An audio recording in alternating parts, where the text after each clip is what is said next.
So দেখতেই পাচ্ছ আজকে আমরা নতুন একটা চ্যাপ্টার কাজ শক্তি এবং ক্ষমতা শুরু করব। সো এই চ্যাপ্টারের কন্টেন্ট কি দেখতেই পাচ্ছ আজকে আমরা এই চ্যাপ্টারের কন্টেন্ট কি এই চ্যাপ্টারের কন্টেন্ট হচ্ছে তাহলে কাজ শক্তি এবং ক্ষমতা। এটা নিয়ে বেসিক ধারণা তোমাদের 9-10-এর যেটা আছে ওটা তো লাগবেই, কারণ 9-10-এর বেসিক তো কখনো আমরা ভুলবো না এবং ওগুলা থেকে আমরা কন্টিনিউ করব। কিন্তু আমরা যদি বলি as a journey, physics first পেপারের 11-12-এর জার্নিতে তুমি চ্যাপ্টার 4-এ যা যা শিখেছ নিউটনীয় বলবিদ্যার, নিউটনিয়ান মেকানিক্স, ওইটারই কন্টিনিউয়েশন বলতে পারো। ঠিক আছে, মানে ওইটার পরবর্তী ধাপগুলো হচ্ছে এটা, মানে নিউটনীয় মেকানিক্স পর্যন্ত আমরা একটা বলকে নিয়ে কাজ করেছি। বলগুলো কিভাবে একটা সিস্টেমে কাজ করে, সেটা রৈখিক সিস্টেম হোক বা কৌণিক সিস্টেম হোক, সবগুলো আমরা দেখেছি, ইন ডিটেলস দেখেছি যে বলগুলো কিভাবে আছে আর কি। এখন এই বলের প্রভাবে কি হচ্ছে, বলের প্রভাবে তো ভরবেগের পরিবর্তন হয়, এর সাথে বলের প্রভাবে যদি একটা বস্তু সরণ হয় তখন কি হচ্ছে, এই ব্যাপারগুলা হচ্ছে আমরা এই চ্যাপ্টারে দেখব। কাজ শক্তি এবং এই একক সময়ে যে কাজ করার যে সামর্থ্য, এগুলাকে সেটাকে নিয়ে আমরা দেখব হচ্ছে ক্ষমতার ব্যাপারটা। সো ওভারঅল এই হচ্ছে চ্যাপ্টার ব্রিফিং। এখন এই চ্যাপ্টারে টুকটাক অনেক কনসেপ্ট, মানে হচ্ছে ছোট ছোট ছোট ছোট অনেক কনসেপ্ট থাকবে যেগুলা অবশ্যই রিয়েল লাইফে তুমি অ্যাপ্লাই করতে পারবা, বা রিয়েল লাইফের এক্সাম্পলগুলোই আমরা দেখবো। আমরা ম্যাথে যেগুলা পাবো সেগুলো আসলে রিয়েল লাইফের এক্সাম্পল থাকবে। সো ভালো একটা জার্নি হবে। চ্যাপ্টার 4-এর মতো অত বড় জার্নি না কখনোই, কারণ আমি তো বলছি এটা চ্যাপ্টার 4-এর এক্সটেনশন বলতে পারো। সো জার্নিটা ছোট হবে, ঠিক আছে। সো আর চ্যাপ্টারটা ইজিও, এবং এখান থেকে এইচএসসিতে তো একটা প্রশ্ন হয়, মোটামুটি একটা সিকিউ হয়, তার উপর এখানে অ্যাডমিশন আর রেগুলার মানে প্রশ্ন থাকেই। এবং তুলনামূলক আমি যেটা দেখেছি এ পর্যন্ত সব এক্সপিরিয়েন্স অনুসারে, নিজেদের এক্সপিরিয়েন্স, নিজের পড়াকালীন এক্সপিরিয়েন্স বা এতগুলা ব্যাচকে পড়ানোর এক্সপিরিয়েন্সে, যে এটা আসলে স্টুডেন্টরা পারে, এই চ্যাপ্টারটা স্টুডেন্টরা পেরে যায়। ঠিক আছে, এই চ্যাপ্টারটা স্টুডেন্টদের জন্য ইজিয়ার হয়। সো বেশি দেরি না করে চলো মেইন কাহিনী শুরু করি। সো টপিকের নাম লেখো উপরে, প্রথম টপিক কাজ। কাজ হচ্ছে প্রথম টপিক। সো কাজকে কয়েকভাবে ডিফাইন করা যায়, কিন্তু মেইন যে ব্যাপারটা সেটা হচ্ছে আমরা যদি একটা বল প্রয়োগ করি, ধরো যে একটা বস্তু আছে, এই বস্তুটা এখানে আছে, এই বস্তুতে ধরো যে আমরা একটা বল প্রয়োগ করলাম এফ পরিমাণে। এই বল প্রয়োগের ফলে যদি এমন হয় যে বস্তুটা এখান থেকে এখানে চলে আসে, তাহলে বল প্রয়োগে কি হয়েছে, বস্তুর সরণ হয়েছে, তাই না? বল প্রয়োগে বস্তুটার সরণ হলো। তো এখান থেকে এখানে তার সরণ হলো। এই সরণটাকে আমরা কয়েক নামে ডাকতে পারি। আমি ধরলাম যে এক্স নামে ডাকলাম, ঠিক আছে, ইচ্ছাকৃত। আমি এস নামেও ডাকতে পারতাম, আমি এফ নামে ডাকলাম। তো এফ হচ্ছে একটা ভেক্টর ফোর্স, সরণ হচ্ছে একটা ভেক্টর। তাহলে এটা হচ্ছে সরণ, এটা খুব তোমরা জানো আর কি, তবুও জাস্ট একটু লেখো আর কি। এফ হচ্ছে বল, এক্স হচ্ছে সরণ। যদি হয় তাহলে আমরা যেটা করব সেটা হচ্ছে বল এবং সরণের গুণফলকে আমরা বলবো হচ্ছে কাজ। কাজ ইকুয়াল টু হচ্ছে বল ইনটু সরণ। সো এইটা তোমরা জেনে আসছো। এখন এইটাতে দেখবো যে আমরা আসলে এইটা আরো কিভাবে চিন্তা করা যায়। এই কেসটাতে যেটা হয়েছে, এটাতে আসলে বল এবং সরণ একই দিকে, তাই না? এটাতে কি হয়েছে, বল সরণ দুইটা একই দিকে না? কিন্তু যদি এমন হয় যে ধরো আমি তোমাকে বললাম, একটা জাস্ট ছোট্ট একটা উদাহরণ দিচ্ছি আর কি রিয়েল লাইফের, তারপরে আমি এটাকে ম্যাথমেটিক্যালি প্রকাশ করে দিচ্ছি, প্যারা নাই। ধরো যে একটা বস্তু এখানে আছে, বুঝছো, আনত তলের উপরে আছে। এখন আনত তলের উপরে থাকলেও এর উপর যে অভিকর্ষ বল, বা যেটা হচ্ছে এটার ওজন, বেসিক্যালি এই বস্তুর ওজন, সেটা কিন্তু কাজ করবে এই বরাবর, তাই না? এটা হচ্ছে বল কাজ করছে, এটা হচ্ছে বল, বল এই দিক বরাবর। কিন্তু বস্তুটা কিন্তু কি এদিকে একদম তেড়ে ফুটে চলে আসবে? Answer is no. বস্তুটা কোন দিকে যাবে? বস্তুটা যাবে হচ্ছে এই বরাবর, তাই না? সো বস্তুটা যাবে হচ্ছে এই বরাবর। সো সে তেড়ে ফুটে চলে যাবে না, বরং সে এই বরাবর যাচ্ছে। কালার চেঞ্জ করে দিই, সরণ। সো বস্তুটা সরণ হচ্ছে হলো এইদিকে। সো আমি জাস্ট একটা ছোট্ট একটা উদাহরণ দিলাম আর কি, যেখানে তোমরা দেখতে পাচ্ছ যে বল এবং সরণের ডাইরেকশন ভিন্ন হতে পারে। সো বলের দিকেই যে সরণ হবে ডাজ নেসেসারি না, আবার আমি উল্টাও বলতে পারি সরণের দিকে যে বল থাকবে নেসেসারি না। সো এখন আমরা দেখব যে বলের দিকে যদি সরণ না থাকে, বা অন্য কথায় সরণের দিকে যদি বল না থাকে, তাহলে কৃতকাজ আমরা কিভাবে বের করব। তাহলে এখানে লেখো যে উপরে এখানে সাইডে লেখো যে কেস 1 বল ও সরণ একই দিকে।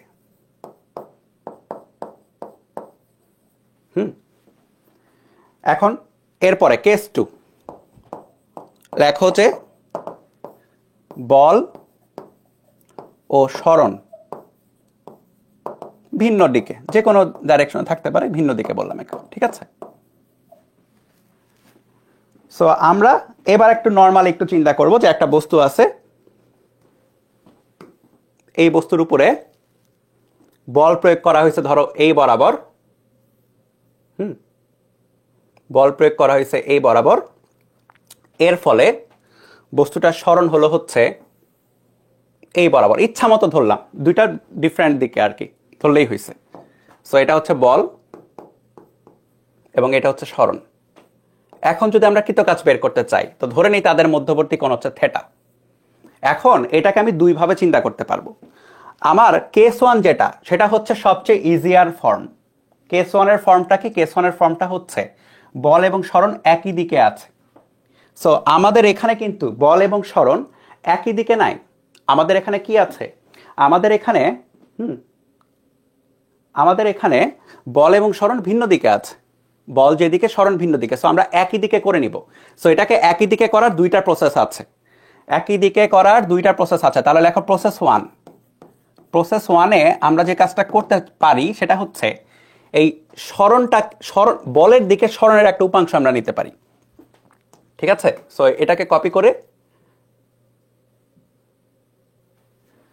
এখানে আনলাম, বলের দিকে সরণের একটা উপাংশ। তাহলে খেয়াল করো, এই যে সরণ হচ্ছে, এই সরণের উপাংশ বলের দিকে পাওয়া যাবে হচ্ছে এরকম।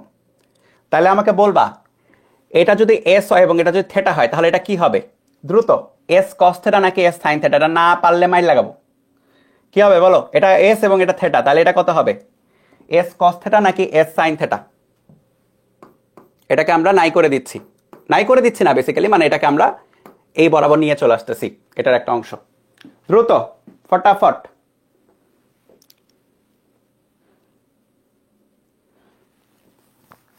এস কস থেটা, ঠিক আছে, এস কস থেটা। তাহলে খেয়াল করে দেখো, বল হচ্ছে এটা আর সরণ হচ্ছে এটা। তাহলে আমরা কি বলতে পারি? সুতরাং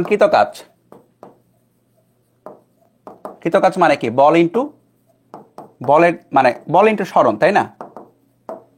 বা এটাকে আমরা বলতে পারি এফ ইন্টু বল ইন্টু সরণ, এস কস থেটা।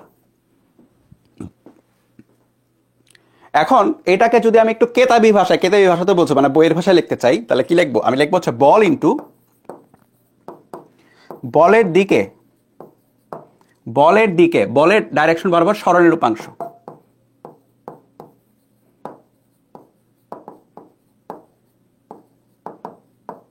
বুঝছো কিনা দেখো, বল ইন্টু বলের দিকে সরণের উপাংশের গুণফল হচ্ছে কৃতকাজ। এটা একটা প্রসেস আর কি, এটা একভাবে লেখা সম্ভব কৃতকাজের সংজ্ঞা। এটা গেল প্রসেস 1। হ্যাঁ, এবার আমরা আরেকটা প্রসেসের কথা চিন্তা করতে পারি, যে আমরা এমন চিন্তা করি এই জিনিসটাকেই প্রসেস 2 ঘটাও। হ্যাঁ, আমি সময় নিচ্ছি না। আরেকটা জিনিস, আমরা যে রেটে বা যে স্পিডে চ্যাপ্টার 4 পড়েছি, আস্তে আস্তে তোমরা যখন একটু এক্সপিরিয়েন্সড হচ্ছ, 11-12 সিলেবাসে, বা একটু জাস্ট থাকে না ম্যাচুরিটি আসতেছে, আমরা সবকিছু স্পিড বাড়ায় ফেলবো। ক্লাসের স্পিডও বাড়াবো, তোমার বোঝার স্পিডও অটোমেটিক্যালি বেড়ে যাবে, এবং তোমার হ্যান্ডরাইটিং স্পিডও বাড়তে হবে, তোমার কি বলে যে মানে প্র্যাকটিস করার স্পিডও বাড়বে। দেখো এটা অটোমেটিক হবে, ঠিক আছে? সো প্রথমে চিন্তা করো যে ভেক্টর আমি কিভাবে পড়াইছি, নিউটনের বলবিদ্যা আমি কোন স্পিডে পড়াইছি, কাজ শক্তি ক্ষমতা আরেকটু বেটার স্পিডে থাকবে, মহাকর্ষ বিকর্ষ আরেকটু বেটার স্পিডে থাকবে। স্কিপ কিছু হবে না, সবই পড়াবো, সবই ডিটেলসে থাকবে, কিন্তু স্পিড কিন্তু তোমাদের বেড়ে যাবে অটোমেটিক। তাহলে দেখো এফ এটা, আর যদি স্পিড না বাড়ে তাহলে বুঝতে হবে যে তোমার পড়ায় সমস্যা আছে, স্পিড বাড়তেই হবে। এফ এটা। এবার আমরা একটা কাজ করতে পারি, আমরা এমনভাবে চিন্তা করতে পারি যে আচ্ছা সরণ বরাবর আমরা বলটাকে নিতে পারি, কারণ একই ডাইরেকশনে থাকলেই তো হলো, দুইটা একই ডাইরেকশনে থাকলেই তো হলো। তাহলে আমি কি করতে পারি, সরণ বরাবর বলের একটা উপাংশ নিতে পারি। তো সরণ বরাবর বলের উপাংশ হচ্ছে এরকম। তাহলে খেয়াল করে দেখো বলটাকে আমরা কি করেছি, বলটাকে আমরা সরণ বরাবর উপাংশে নিয়ে চলে আসছি। তাহলে এটা যদি এফ হয়, এটা যদি থেটা হয়, তাহলে অবশ্যই এটা হবে হচ্ছে এফ কস থেটা, ঠিক আছে? F cos theta. তাহলে আমরা এখানে কৃতকাজের আরেকটা সংজ্ঞা দিতে পারি, আমি এটাকে একটু ছোট করি জাস্ট একটু আটানোর জন্য। তাহলে কৃতকাজ ইকুয়াল টু বল ইন্টু সরণ। বল এখানে কথা হচ্ছে এফ কস থেটা, আর সরণ হচ্ছে এস, ঠিক আছে? তাহলে এটা হচ্ছে কত? সুতরাং আমরা বলতে পারি সুতরাং কৃতকাজ ইকুয়াল টু সরণ ইন্টু সরণের দিকে বলের উপাংশ।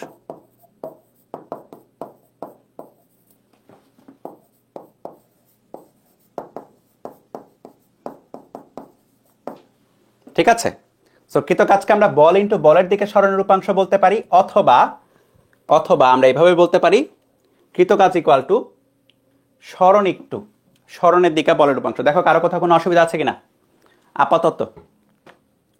আপাতত কারো কোথাও কোনো অসুবিধা আছে কিনা?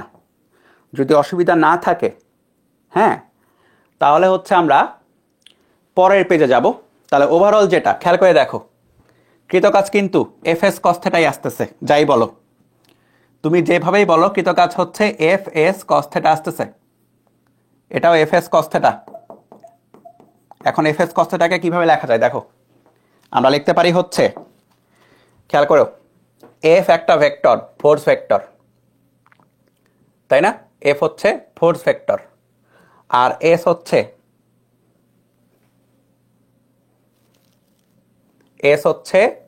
সরণ ভেক্টর। ইচ্ছা মতো যে কোনো ডাইরেকশন ধরো, সমস্যা নাই। এফ এস আর থেটা তাদের মধ্যবর্তী কোণ। কৃতকাজ পাওয়া যাচ্ছে হচ্ছে W F S cos theta. এটা অনেকটা এই শেপের না? দেখো তো শেপটা চিন্তা করতে পারো কিনা বা মনে আছে কিনা?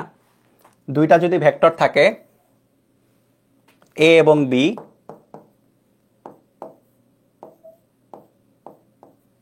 আর এটা যদি হয় থেটা, তাহলে এ ডট বিটাকে বলা যায় হচ্ছে A B cos theta.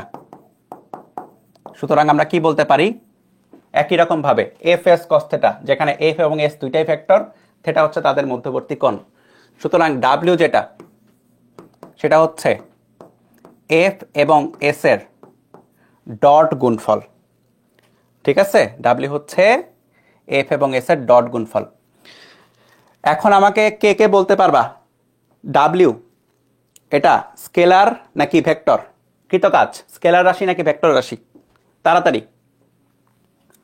কৃতকাজ scalar রাশি নাকি ভেক্টর রাশি? স্কেলার রাশি, তাই না? কারণ ডট গুণ করলে যেটা পাওয়া যায় সেটা হচ্ছে একটা স্কেলার। তাহলে কৃতকাজ স্কেলার রাশি মানে কি? মানে শুধুমাত্র এটা মান থাকবে, কোনো ডাইরেকশন থাকবে না। কৃতকাজ হচ্ছে স্কেলার রাশি। এখন কাজের একক খুব ফটাফট লেখো, কাজের একক এসআই পদ্ধতিতে ডাব্লিউ এফ ইন্টু এস, তো এফ যেটা, এফ এর একক হচ্ছে নিউটন, আর এস এর একক হচ্ছে মিটার। সো নিউটন মিটার একটা একক বলা যাবে। আবার এরকমও বলা যায় নিউটন মানে হচ্ছে kg metre per second square into metre. So kg metre square per second square, এটাও একটা একক বলা যাবে। আবার সব মিলিয়ে নিউটন মিটারকে বলা হয় হচ্ছে জুল, বিজ্ঞানী জুলের নাম অনুসারে আর কি। হ্যাঁ, সো জুল বলা হয়, জুল। সো এগুলা হচ্ছে এসআই একক সবগুলাই। নিউটন মিটার একটা এসআই একক, kg metre square per second square SI একক, জুল হচ্ছে একটা এসআই একক। আমরা নর্মালি জুলটা বেশি ইউজ করি। আর সিজিএস পদ্ধতির ম্যাথগুলাতে W F into S, F এর একক মনে আছে না? সিজিএস পদ্ধতিতে কি ডাইন, ডিওয়াইএন। আর স্মরণের একক কি সেন্টিমিটার। সো ডাইন সেন্টিমিটার একটা একক, অথবা আর্গ একটা একক, ইআরজি আর্গ। ঠিক আছে, সো এগুলা হচ্ছে এসআই পদ্ধতির একক এবং এগুলা হচ্ছে সিজিএস পদ্ধতির একক। মাথায় রেখো, সিজিএস পদ্ধতির ম্যাথ পেলে আমরা আর্গে নিয়ে চলে আসব, এসআই পদ্ধতির ম্যাথ পেলে আমরা জুলে নিয়ে চলে আসব। আর্গের ম্যাথ তুলনামূলক অনেক কম, অনেক কম বলতে আসলে অনেক কম, বেশ কম। মানে দেখা যাবে যে 100টার মধ্যে হয়তো 5টা পাচ্ছ। মোস্ট অফ দেম জুলের ম্যাথ। ঠিক আছে, আর্গের ম্যাথ বেশ কম।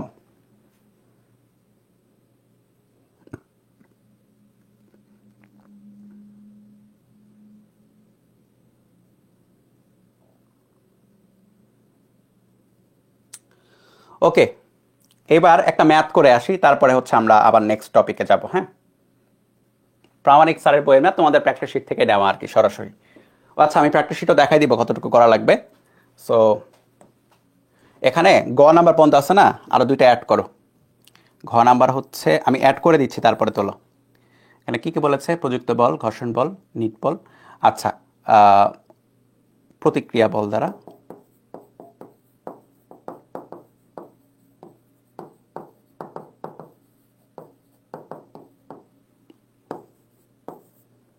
অভিকর্ষ বল, ওজন বল দ্বারা।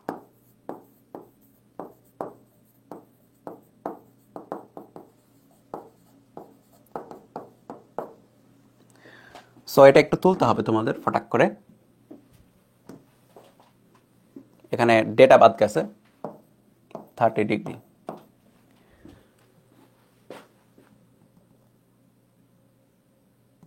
চলো,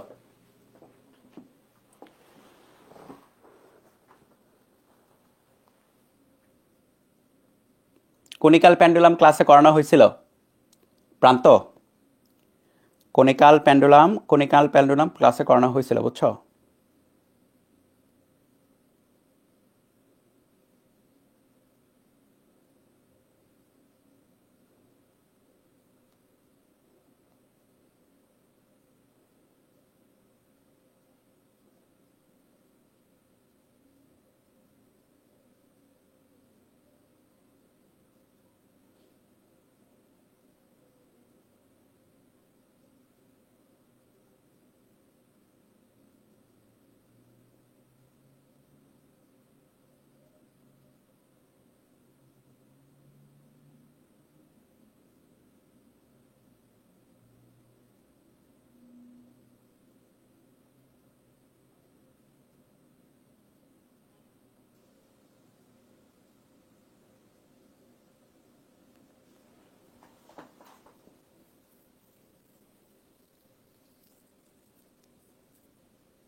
ও, পেন্ডুলামের মধ্যে রিজিড বডি। আচ্ছা, প্রথম কথা হচ্ছে পেন্ডুলাম হচ্ছে চ্যাপ্টার 8-এর অংশ। সো চ্যাপ্টার 8 না পড়ি, এ কারণে আমি চ্যাপ্টার 2তেও স্থির তরিতেও তোমাদের পেন্ডুলামের কেস দেখাইতে পারি নাই, কারণ তোমরা জানো না আসলে। সো এখন যে কলেজ দিছে ওই কলেজটা জানি না কেন দিছে। ফার্স্ট ইয়ারে এটা প্রথম দিকে দেওয়ার কথাই না। হ্যাঁ, কনিক্যাল পেন্ডুলাম ক্লাসে যেটুকু দেখাচ্ছে ওইটুকুই দেওয়ার কথা, কারণ পেন্ডুলাম আসলে চ্যাপ্টার 8-এর অংশ পুরোপুরি। ফার্স্ট পেপার চ্যাপ্টার 8, হ্যাঁ, পুরোপুরি পেন্ডুলাম পাবা ওখানে। সো এটা ছাড়া আসলে এটা পড়া তো মুশকিল। তো কিছু করার নাই, আপাতত ছেড়ে দাও, ফেলে রাখতে পারো আপাতত চ্যাপ্টার 8-এ গেলে তুমি দেখবা আর কি ওগুলা সবকিছুই। হ্যাঁ, তাছাড়া আসলে মুশকিল। একটি কাঠের ব্লককে অনুভূমিকের সাথে এত কোণে 40 নিউটন বল প্রয়োগের মেঝের উপর দিয়ে টানা হচ্ছে। সো একটা কাঠের ব্লক আছে, চলো তাহলে চিত্রটা এই পাশে আঁকাই ফেলি। কাঠের ব্লক আছে, এই কাঠের ব্লকটা মেঝেতে আছে, 30 ডিগ্রি কোণে 40 নিউটন বল প্রয়োগে। সো 40 নিউটন বল প্রয়োগে এফ, এটা 30 ডিগ্রি কোণে।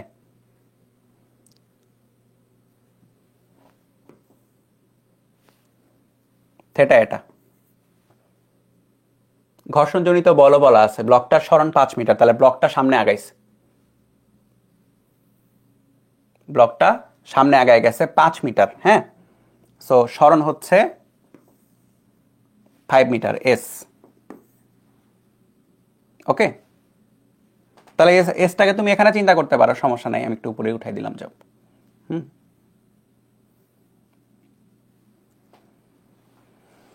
আর কি আছে?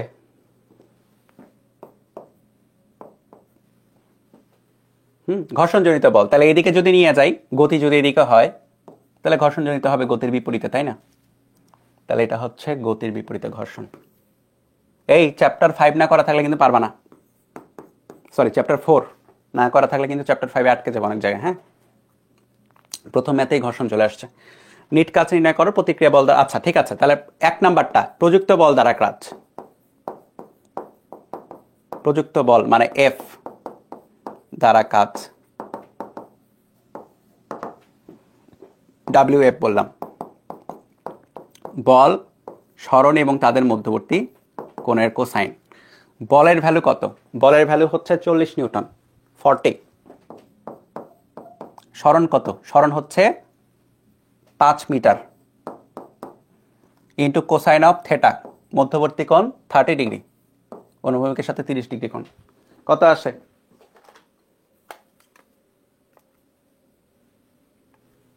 45 cos 30, 173.21 জুল।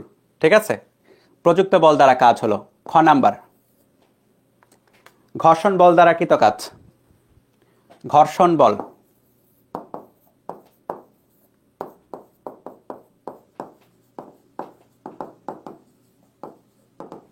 দ্বারা কাজ, WFK। বল হচ্ছে ঘর্ষণ বল, এস এবং তাদের মধ্যবর্তী কোণ। ঘর্ষণ বলের ভ্যালু কত? 8 নিউটন। সরণ কত? 5 মিটার। আচ্ছা আমাকে বলো, ঘর্ষণ বল এবং সরণের মধ্যবর্তী কোণ কত? চিত্র দেখে বলো, ঘর্ষণ বল এবং সরণের মধ্যবর্তী কোণ।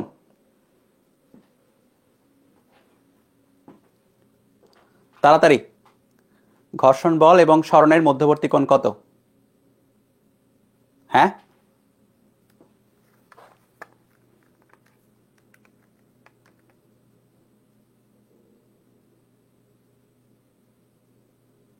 ঘর্ষণ বল এবং সরণের মধ্যবর্তী কোণ 150 নাকি 180? 180। এই যে FK এটা, ঘর্ষণ বল এটা এবং সরণ এটা, তাহলে মধ্যবর্তী কোণ পুরাটা হচ্ছে 180 ডিগ্রি, cos 180, বিপরীত দিকে তো পুরাটা। তাহলে এ 5-40, cos 180 -1, তাহলে -40 জুল। মাইনাসকে মাইনাসের মতোই রাখতে হবে, ঠিক আছে? গ নাম্বারটা পরে করব, নিট কাজ মানে টোটাল কাজ, এটা পরে করছি। ঘ নাম্বারটা আগে করি। প্রতিক্রিয়া বল দ্বারা কাজ, খেয়াল করো, প্রতিক্রিয়া বল হচ্ছে এইটা, তলের প্রতিক্রিয়া।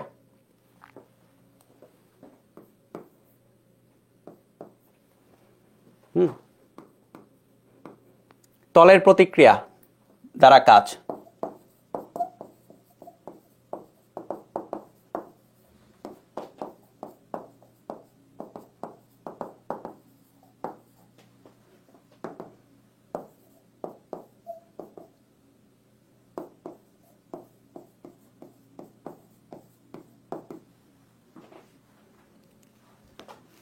এই 180 কেন বসাই দিলাম এখানে? cos θ, তাই না?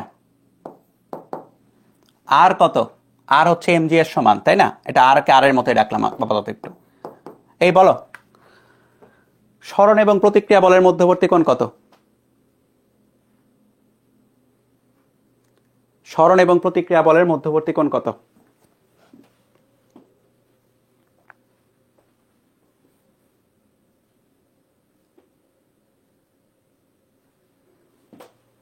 নব্বই ডিগ্রি। এই যে সরণ, এটার প্রতিক্রিয়া বল, এটা মধ্যবর্তী কোণ 90, cos 90।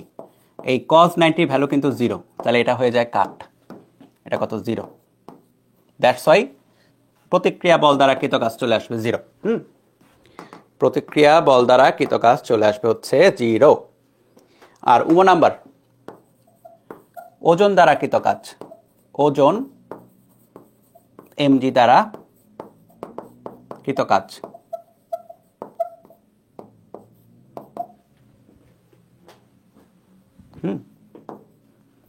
ওজন বলটা কোনটা? ওজন বলটা হচ্ছে কোন কালার? নেই, এটা নেই, এটা হচ্ছে ওজন।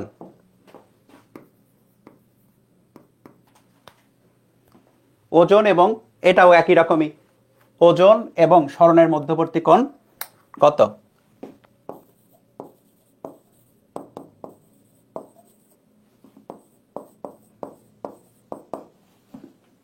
ওজন এবং সরণের মধ্যবর্তী কোণ হচ্ছে 90 ডিগ্রি। cos 90 ভ্যালু চলে আসে 0, তাহলে এটাও হয়ে যায় 0। তাহলে দেখো ক খ ঘ ম হয়ে গেছে। এখন হচ্ছে নিট কাজ।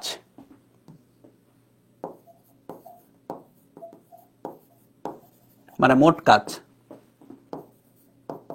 নিট কাজ মানে হচ্ছে যত বল আছে সবগুলো দ্বারা কৃত কাজ, যত বল আছে সবগুলো দ্বারা কৃত কাজ। কে কে আছে? এই তোমার হচ্ছে WF, WF আছে, WMG আছে, সরি WF, এফ এর পরে এফ কে আছে, সিরিয়ালে যাই আর কি, এফ কে আছে, তারপরে হচ্ছে WR আছে, WMG আছে। তার মধ্যে আর এবং এমজি দ্বারা কৃত কাজ তো 0। WF প্লাস WF কে, WF যেটা আসছে 173.21,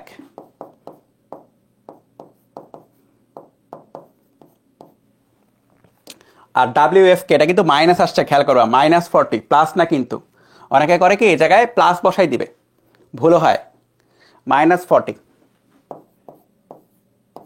প্লাস থাকলে প্লাস, মাইনাস থাকলে মাইনাস, তাহলে আসবে হচ্ছে 133.21 জুল। এই হচ্ছে অ্যান্সার, টোটাল কৃত কাজ। দেখো ক্লিয়ার কিনা এই ম্যাথটা পুরাটা?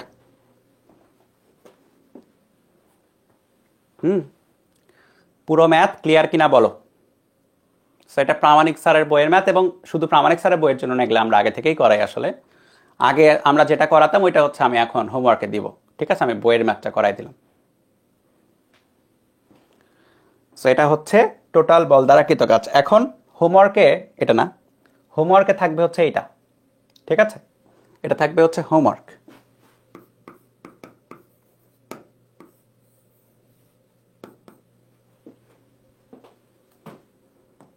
এটা ইজিয়ার হোমওয়ার্কটা।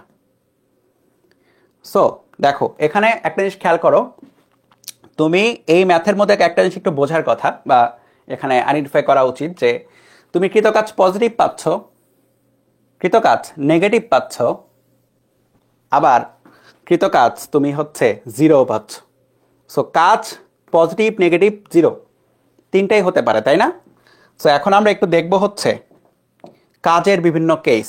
লেখো যে কাজের কেস।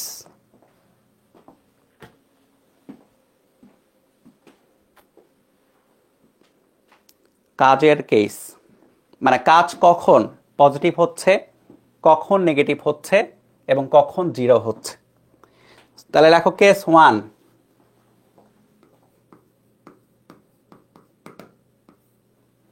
বল ও সরণের মধ্যবর্তী কোণ হচ্ছে সূক্ষ্মকোণ। সূক্ষ্মকোণ মানে তো বোঝো, 0 থেকে 90 এর মাঝামাঝি। 0 হতে পারে কিন্তু 90 হবে না, সূক্ষ্মকোণ হলে কিন্তু 90 হয় না। 90 তো লম্ব সরাসরি, ঠিক আছে?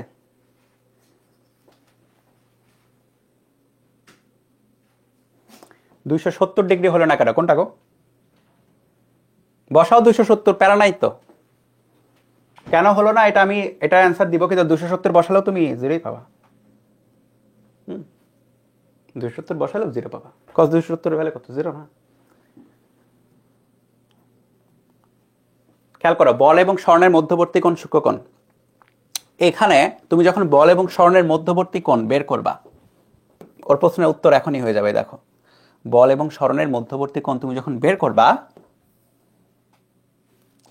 তখন কোণ কিন্তু এখানে দুইটা। কে কে? একটা হচ্ছে এইটা এবং আরেকটা হচ্ছে এইটা, তাই না? দুইটা কোণ সম্ভব। দুইটা ভেক্টরের মধ্যবর্তী কোণ নেওয়ার সময় সব সময় ছোট কোণটা নিবা, এদের মধ্যে যেটা ক্ষুদ্র সেটা নিবা, সুবিধা হবে। ঠিক আছে? তাহলে দেখো, এই যে বল ভেক্টর ধরো এটা, স্মরণ ভেক্টর ধরো এটা, মধ্যবর্তী কোণ ধরো যে এটা। এখন ডাব্লিউ যেটা F S cos theta, F কি? এফ হচ্ছে বলের ভ্যালু, ভ্যালু না? যে কোনো একটা ভেক্টরের ভ্যালু কি কখনো নেগেটিভ হয়? Answer is no. যে কোনো একটা ভেক্টরের ভ্যালু কখনো নেগেটিভ হইতে পারে না। একটা ভেক্টরের ভ্যালু হয় সবসময় কি? পজিটিভ। তাহলে এই ব্যাটা কিন্তু পজিটিভ, ঠিক আছে? বলের ভ্যালু হচ্ছে পজিটিভ অলওয়েজ। এস কি? এস হচ্ছে স্মরণের ভ্যালু, স্মরণের ভ্যালু কিন্তু পজিটিভ, যে কোনো একটা ভেক্টরের ভ্যালু তাই পজিটিভ। কস থেটা যেটা, তাহলে এটার উপর ডিপেন্ড করে আসলে কৃতকাজ হয় পজিটিভ হবে নাহলে নেগেটিভ হবে। ঠিক আছে? লেখো যে সূক্ষ্মকোণ হলে, সূক্ষ্মকোণ মানে হচ্ছে থেটার ভ্যালু 0কে টাচ করতে পারবে কিন্তু 90কে টাচ করবে না, 90 ঠিক নিচে থাকবে, হলে থেটার ভ্যালু যখন এইরকম রেঞ্জে থাকে, তুমি কস থেটা বের করে দেখো ক্যালকুলেটরে, cos 60 বলো, cos 30 বলো, সবকিছুই আসে পজিটিভ। cos থেটা হচ্ছে পজিটিভ, তাই কৃতকাজ হবে হচ্ছে পজিটিভ। এই ব্যাপারগুলো না এমসিকিউতে অনেক আসে, অনেক বলতে অনেক। তুমি রিসেন্ট তুমি দেখবা বোর্ডের প্রশ্ন দেখবা, তোমার কলেজের বিগত সালের প্রশ্নগুলো দেখবা, এই ব্যাটা অনেক আসছে। এই এমসিকিউটা থেটার কোণের উপর ডিপেন্ডেন্ট এমসিকিউটা, ঠিক আছে? সো কৃতকাজ কখন পজিটিভ হবে? যখন সূক্ষ্মকোণ হবে। লেখো যে কেস 2,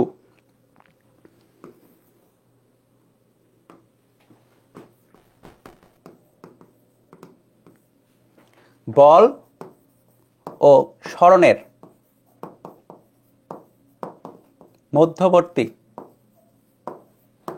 কোণ হচ্ছে স্থূলকোণ। ধরো যে আমি এরকম চিন্তা করলাম, এইটা এফ এবং এটা হচ্ছে এস।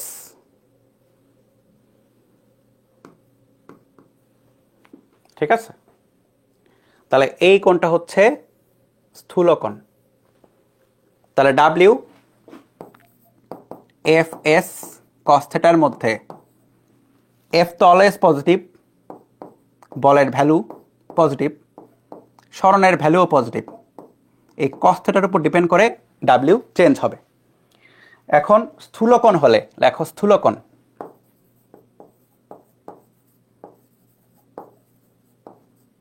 স্থূলকোণ মানে হচ্ছে 90কে টাচ করবে না কিন্তু 90-এর উপরে থাকবে, 180কে টাচ করতে পারে চাইলে।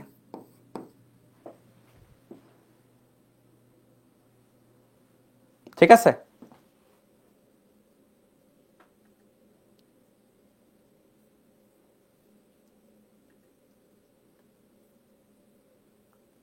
ওকে,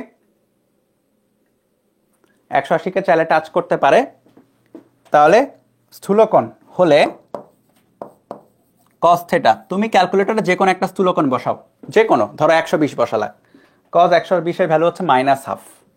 আমি জাস্ট একটা উদাহরণ দিলাম আর কি। এরকম করে তুমি কজের 90-এর উপরে থেকে 180-র মধ্যে যে কোনো ভ্যালু বসাও, এটা অবশ্যই মাইনাস আসবে, তাহলে এটা নেগেটিভ। এই কারণে এটা নেগেটিভ চলে আসে, তাই কৃতকাজ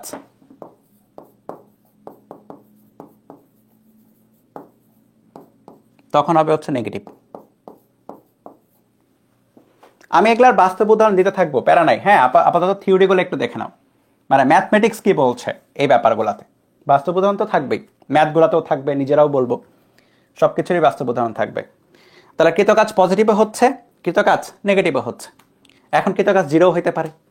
এখন এই তার আগে হচ্ছে আমি একটু জাস্ট এখানে আরেকটা জাস্ট জ্যামিতিক একটা ব্যাখ্যা দিয়ে দিই। এই ব্যাপারটার একটা জ্যামিতিক ব্যাখ্যাও আছে, সেটা হচ্ছে এইখানে এটা যদি এস হয়, এস কস থেটা হবে এতটুকু, বুঝছো? এতটুকু হবে এস কস থেটা।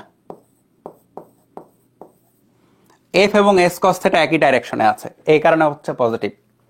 আর এইটা যদি এস হয়, এস কস থেটা হবে হচ্ছে এই বরাবর, বুঝছো? দেখো উপাংশে ভাগ করলে তো এই বরাবরই আসবে।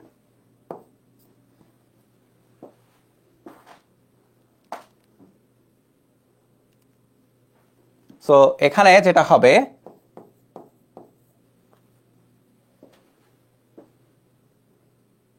এফ এবং এস কস থেটা পরস্পর বিপরীতমুখী, তাই মাইনাস। তাহলে এখানে একটু লেখে নাও সাইডে, side note, F and S cos theta একই দিকে, জ্যামিতিক ব্যাখ্যা আর কি। আর এখানে কি হচ্ছে, F and S cos theta বিপরীত দিকে, এই কারণে নেগেটিভ আসতেছে।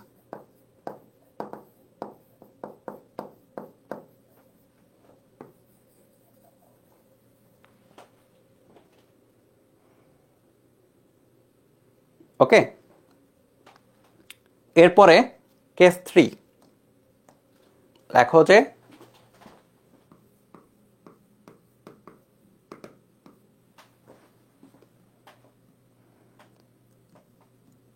লেখো যে বল ও সরণ পরস্পর লম্ব। তাহলে বলটা যদি এটা হয়, সরণটা যদি এটা হয়, তাহলে পরস্পর লম্ব।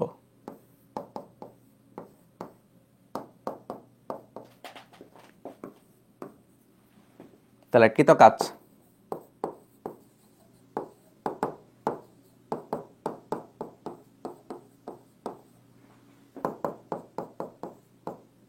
cos 90, এই কারণে হচ্ছে কৃতকাজ 0। ঠিক আছে,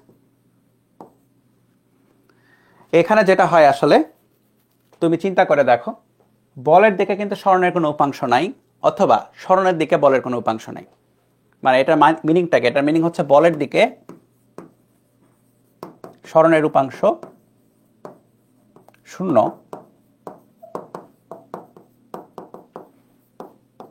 এস কস 90 0, অথবা বা সরণের দিকে বলের উপাংশ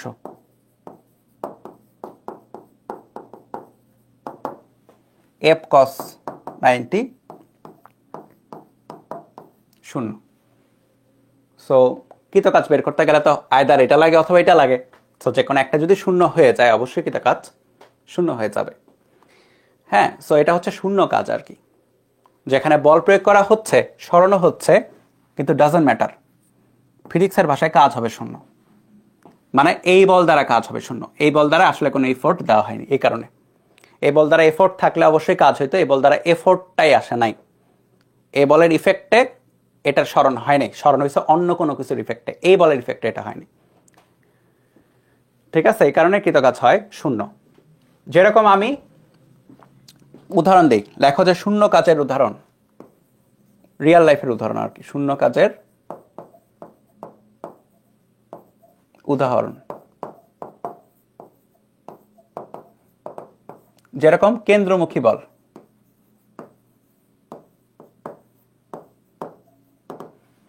যে কোনো একটা বস্তু ধরো যে এখানে আছে, যখন সে ঘুরে তখন কেন্দ্র তো এইটা, সো কেন্দ্র মুখে তার একটা বল থাকে, তাই না? এটা তো আমরা জানি, সব জানি কিন্তু এগুলো এখন। কেন্দ্রমুখী বল এফসি, এটা কেন্দ্র বিমুখী দিয়েও তুমি ব্যাখ্যা করতে পারবে, একই জিনিস। কেন্দ্রমুখী বল, এখন কেন্দ্রমুখী বল যদি এটা হয়, তখন প্রতিটা মোমেন্টে এই বস্তুটার রৈখিক সরণ হয় হচ্ছে এই বরাবর, তাই না? এটা হচ্ছে রৈখিক সরণ।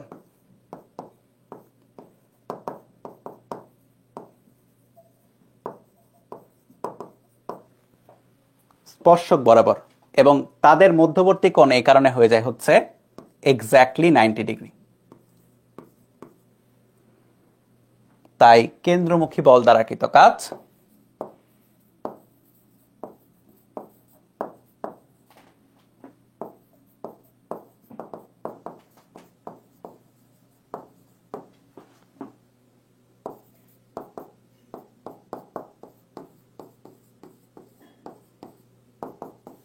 জিরো। ঠিক আছে, এটা একটা উদাহরণ গেল। 2 নাম্বার হচ্ছে, এটার হেডিং দিব না, এটা জাস্ট এভাবে একটু লিখি। ধরো যে এখানে একটা ব্যাগ আছে, একটা ব্যাগ, হ্যাঁ, ওই ব্যাগের হ্যান্ডেলটা ধরে কেউ একজন ধরে নিয়ে যাচ্ছে, ঠিক আছে? একজন ব্যক্তি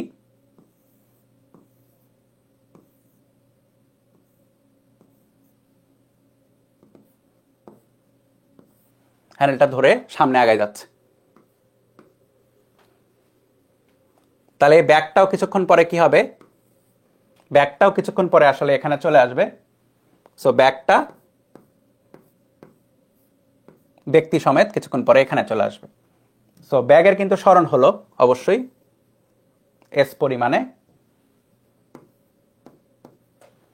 কিন্তু এখানে দেখো দুইটা ফোর্সের কথা যদি আমরা চিন্তা করি, একটা হচ্ছে এমজি যেটা ওজন,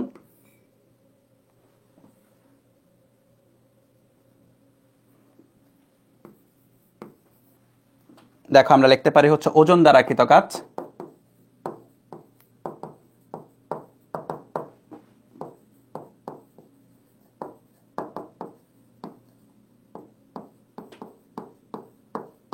দ্যাট ইজ জিরো। কিন্তু আমরা যদি আরেকটা বলি যে ওজন না, শুধু ওজন না, ধরো যে কোনো কিছু, লাইক এই যে এটা ক্যালকুলেটর আমি ধরে রাখছি, ঠিক আছে? আমি ধরে রেখে কি করতেছি? আমি ধরে রেখে এদিকে যাচ্ছি অথবা এইদিকে আসতেছি, ঠিক আছে? ক্যালকুলেটর ধরে রেখে, তখন এমজি নিচের দিকে থাকলে ধরে রাখার জন্য আমাকে উপরের দিকে একটা সমান পরিমাণে বল প্রয়োগ করতে হবে না? সো এখানে এফ বল কিন্তু প্রয়োগ করতে হচ্ছে ব্যক্তিকে। সো ব্যক্তি প্রয়োগ করছে হলো এফ পরিমাণে বল। কথা বুঝছো? এই বুঝছো এটা তো, যে এফ পরিমাণে বল প্রয়োগ করা হচ্ছে। এই যে আমি যে ধরে আছি এটাকে, এটা ধরে যে আমি সামনে নিয়ে যাচ্ছি, আমি এমজি বিপরীতে উপরের দিকে এফ বল প্রয়োগ করছি। সো ব্যক্তি কর্তৃক প্রযুক্ত, লেখো এফ বল দ্বারা কৃত কাজ।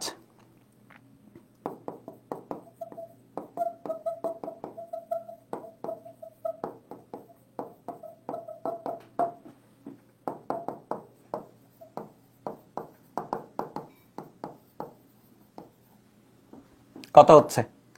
এফ এস, কিন্তু তবুও তাদের মধ্যবর্তী কোণ কিন্তু 90 ডিগ্রি চলে আসতেছে। So that is zero. So আমি যে এই ক্যালকুলেটরটাকে ধরে নিয়ে গেলাম, এই বল দ্বারা, খেয়াল করবা, এই বল দ্বারা কৃত কাজ জিরো। কিন্তু আমি যদি অন্য দিকের বলের কথা চিন্তা করি, আমি যদি ত্বরণ থাকে এই পাশে, তাহলে তো আমার বডি তো এই পাশেও একটা বল দিয়েছে, সেই বল দ্বারা কৃত কাজ জিরো না। কিন্তু এখানে কিন্তু ব্যাপার আছে, ব্যাপার আছে। এই বল দিয়ে যে টেনে ধরে রাখছে এটাকে, এটাতে নিচে পড়তেছে না, সেই বল দ্বারা কৃত কাজ শূন্য। কিন্তু আমি যে তাকে এইভাবে নিয়ে চলে যাচ্ছি, এই যে আমি এইভাবে তাকে নিয়ে চলে যাচ্ছি, মনে করে আমি ত্বরণ দিলাম, সুই করে নিয়ে চলে গেলাম। সো এই বরাবর তো একটা ফোর্স থাকলো, এবং এই বরাবরই তো সরণ হচ্ছে। ভাবে ধরো যে এইভাবে মনে করো যে ছুঁড়ে দিলাম, এই বরাবর মনে করো ছুঁড়ে দেওয়া না, ধরো যে নিয়ে গেলাম এইভাবে। সো এই বরাবর একটা ফোর্স থাকলো, সরণ থাকতেছে, কিছু একটা হচ্ছে, মধ্যবর্তী কোণ থাকতেছে, যেটা 90 অবশ্যই কৃতকাজ হবে। কিন্তু শুধুমাত্র এই বল দ্বারা কোনো কৃতকাজ হবে না। বলো ক্লিয়ার কিনা? এই উদাহরণটা বইয়ে পাবা, কিন্তু বইয়ের উদাহরণ দেখে অনেকে মনে করে যে আসলে এখানে কোনো কাজই হচ্ছে না। এখানে কাজ হচ্ছে, কিন্তু এই বল দ্বারা এবং এই বল দ্বারা কাজ হচ্ছে না, অন্য কোনো বল দ্বারা কাজ হচ্ছে, যেটা তোমরা একটু আগে এই টাইপের উদাহরণ দেখছো। এই দিকের এই বলটা দ্বারা কাজ হচ্ছে, ঘর্ষণ বল দ্বারা কাজ হচ্ছে, কিন্তু এই বল এবং এই বল দ্বারা কোনো কাজ হচ্ছে না। ক্লিয়ার? এবার ব্যাপারটা দেখো, ক্লিয়ার কিনা বলো তাড়াতাড়ি। তাহলে এটা গেল হচ্ছে প্রথম কথা, ঠিক আছে? এখন লেখো যে একাধিক বল দ্বারা কৃতকাজ।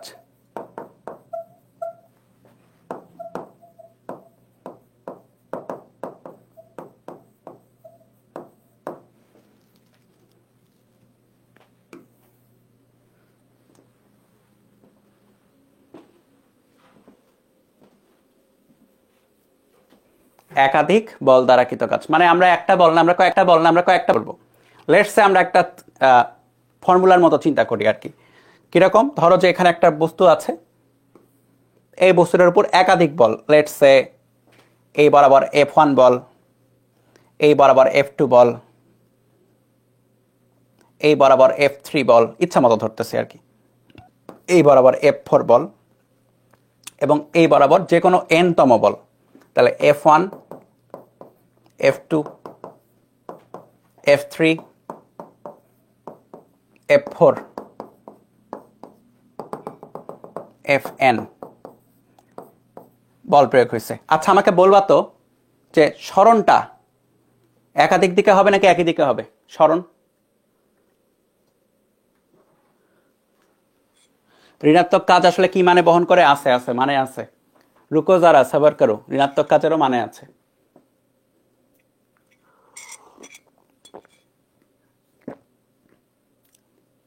এই সরণ কয়টা হবে? একটা নাকি একাধিক? সরণ, ভেরি গুড। একজন বলছে রেজাল্টেন্ট, মানে কাছাকাছি ওই রকমই ব্যাপার আর কি। যেটা হয়েছে যে সবগুলো বলের ক্রিয়াতে একটা সরণ হবে। সো এই যে সবগুলো বল, ধরে নেই এই সবগুলা বলের রেজাল্টেন্ট বা লব্ধি হচ্ছে, ইচ্ছা মতো ধরলাম এই বরাবর আর কি, ঠিক আছে, এফ নেট। এবং এফ নেট বরাবরই যেটা হবে তার সরণটা থাকবে আসলে, মোট কথায় সে যদি স্থির থাকে। হ্যাঁ, আমরা ধরে নিলাম, মানে ইজি করে নিলাম আর কি, আমরা এই ভুগি যুগে চিন্তা করতেছি না, আমরা দেখতেছি একই দিকে তার সরণ। তাহলে এই বরাবর কি হচ্ছে? এই বরাবর হচ্ছে তার সরণ, ঠিক আছে? এখন এই সিস্টেমও যা, এটাও কিন্তু তাই জিনিস, এটা তো আমরা বুঝছি, এটাও যা এটাও তাই, ঠিক আছে? তাহলে এইটার জন্য আমরা কাজ কিভাবে বলতে পারি? কাজ হচ্ছে n সংখ্যক বল আছে, তাহলে W1 plus W2 plus W3 plus W4 plus Wn, মানে এরকম করে n-তম বল পর্যন্ত আমরা যোগ দিব, তাই না? n-তম বল দ্বারা কৃতকাজ আর কি, কৃতকাজ পর্যন্ত আমরা যোগ দিব। সবগুলা কাজের যোগফলই হচ্ছে টোটাল কাজ। কারণটা কি? এটা স্কেলার রাশি, ভেক্টর রাশি না। সো মান যোগ দিলেই হয়ে যাবে। W1 কিভাবে পাবো? F1 S F2 S F3 dot S, এরকম করে Fn ডট S। খেয়াল করবা S কিন্তু একটাই,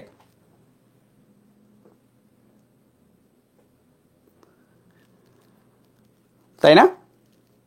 এখন আমি যদি এক কাজ করি, এইখানে একটা ইকুয়াল চিহ্ন দিয়ে আমি F1 F2 এরকম করে dot dot dot dot F N সবগুলাকে কমন নিয়ে নিই, কারণ এস কিন্তু সেম, তারপরে ডট এস দেই। বলো কারো কোথাও কোনো অসুবিধা আছে কিনা? আমরা ভেক্টর পড়ার সময় বলছিলাম যে, পড়েছিলাম এরকম যে ডট গুণকে চাইলে এভাবে লেখা যায়, ডট গুণকে চাইলে এভাবে লেখা যায়। আর এই বেটা মানে কি, F one F two F N সবগুলো বলের যোগফল মানে হচ্ছে লব্ধি বল। তাহলে এফ নেট ডট এস, ঠিক আছে? তাহলে অনেকগুলো বল দ্বারা লব্ধি মানে বলের কি বল, অনেকগুলো বলের দ্বারা কৃতকাজ যখন টোটাল কৃতকাজ যখন আমরা বের করব, তখন আমরা দুইটা প্রসেস আসলে বের করতে পারি। একটা প্রসেস হচ্ছে আমরা এক এক করে প্রত্যেকটা দ্বারা কৃতকাজ বের করে সব যোগ দিতে পারি, অথবা আমরা টোটাল বলটা বের করে সেই টোটাল বলের সাথে স্মরণের ডট গুণফল দিয়ে দিতে পারি। এটা হচ্ছে প্রসেস ওয়ান। দুইটাই কারেক্ট, কোনোটাই ইনকারেক্ট হবে না, দুইটাই একই জিনিসই বের করবে, কারণ ম্যাথমেটিক্যালি দুইটাই তো সেম জিনিস আসলে। অথবা অর প্রসেস টু, যেটা খুশি সেটা আমরা অ্যাপ্লাই করতে পারি। আমাকে কেউ কি বলতে পারবা যে আমরা একদম প্রথম ম্যাথে কোন প্রসেস করেছিলাম, কোনটা অ্যাপ্লাই করেছিলাম?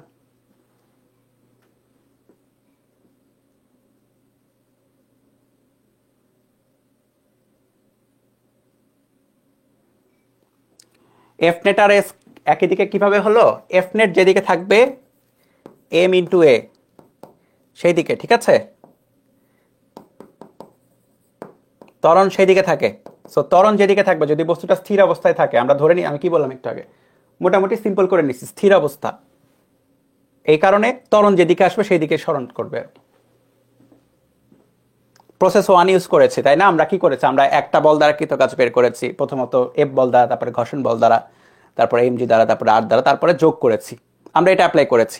এখন ওইটাতেই সেম ম্যাথে যদি আমরা, আমি আর করবো না যদিও ক্লাসে, তোমরা এমনি করে দেখতে পারো, সবগুলো বলের লব্ধি নিবা, লাইক এমজি, এফ কে, এফ আর, সবগুলো বলের লব্ধি নেওয়ার পরে তার সাথে তুমি এস এর ডট গুণ দাও, মাস্ট বি এটাই আসতে হবে, কারণ থিওরি তো, থিওরিতে এটা, তাই না? তাহলে এটা আসতে হবে, তাহলে এটা আসবে, দেখবা। সো যে কোনো প্রসেস চাইলে করতে পারো। এরপরে চলো আমাদের নেক্সট ম্যাথগুলোর জন্য আমাদের একটা সমীকরণ দেখা লাগবে, তারপর হচ্ছে আমরা ম্যাথগুলোতে ঢুকতে পারবো। লেখো যে কাজের সমীকরণ, যদিও সমীকরণ দেখছি একটা আলাদা সমীকরণ আর কি, এই কারণে আলাদা করে রাখা, কাজের সমীকরণ। এখন এই যে আমরা এফ এবং এস নিয়ে যে বারবার কথা বলতেছি, ধরে নাও এফ হচ্ছে এইটা এবং এস হচ্ছে এইটা, ধরে নিচ্ছে আর কি। এখন এই এফ এবং এস কে আমরা চাইলে 3D ভেক্টর আকারে কিন্তু লিখতে পারি, F X I hat, F Y J hat, F Z K hat. আর এস ভেক্টরটাকে আমি চাইলে লিখতে পারি হচ্ছে এক্স আই হ্যাট, শুধু এক্স লিখলাম, ঠিক আছে, Y J hat plus Z K hat, 3D vector আকারে, মানে যখন আমরা 3D তলে থাকবো, যেটা রিয়েল লাইফ আর কি, রিয়ালিটিতে আমরা কিন্তু 3Dতেই আছি। তাহলে কৃতকাজ এফ ডট এস, তাই না, ডট গুণফল। এখন দুইটা ভেক্টরের ডট গুণফল আমরা সবাই জানি কি হবে, F x into x plus F y into y, F z into z. ফটাফট তুলে ফেলো, তোলা শেষে ডান বলো, আমি জানি যে এটা কারো সমস্যা হবে না, সবাই ভেক্টর ভালো মতো পড়ছি অন্তত এইটুকু। সো আমরা ম্যাথে ঢুকে গেলেই হবে, ফটাফট তুলে ফেলো।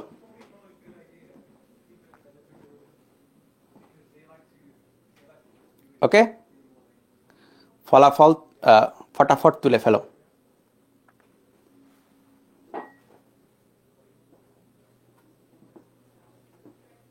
মাঝে মধ্যে কিছু ইংলিশের কথাবার্তা শুনতে পারবা, ঠিক আছে? আশেপাশে নেইবাররা আসলে কথা বলে, আর এদেশের বাড়িগুলো আসলে কাঠের তৈরি, হ্যাঁ, কাঠ দিয়ে অনেকটা বিল্ড করা হয়, মানে দেওয়ালগুলো কি বলে যে ইটার না, আমাদের দেশের মতো ইটের না, ইটের দেওয়াল না, এই কারণে কাঠের দেওয়াল হয়। সো কাঠের দেওয়াল হলে হয় কি, সাউন্ড দ্রুত চলে আসে, মানে আরেক পাশের সাউন্ড শোনা যায়। ওই দেওয়ালের বিপরীতে কে আছে বা দরজার বাইরে কে আছে, সাউন্ড শোনা যায়। হ্যাঁ, ভয়েসটা ওই রকম থাকে না, আছে ভয়েস নিরুদ্ধ হয় না। সো চলো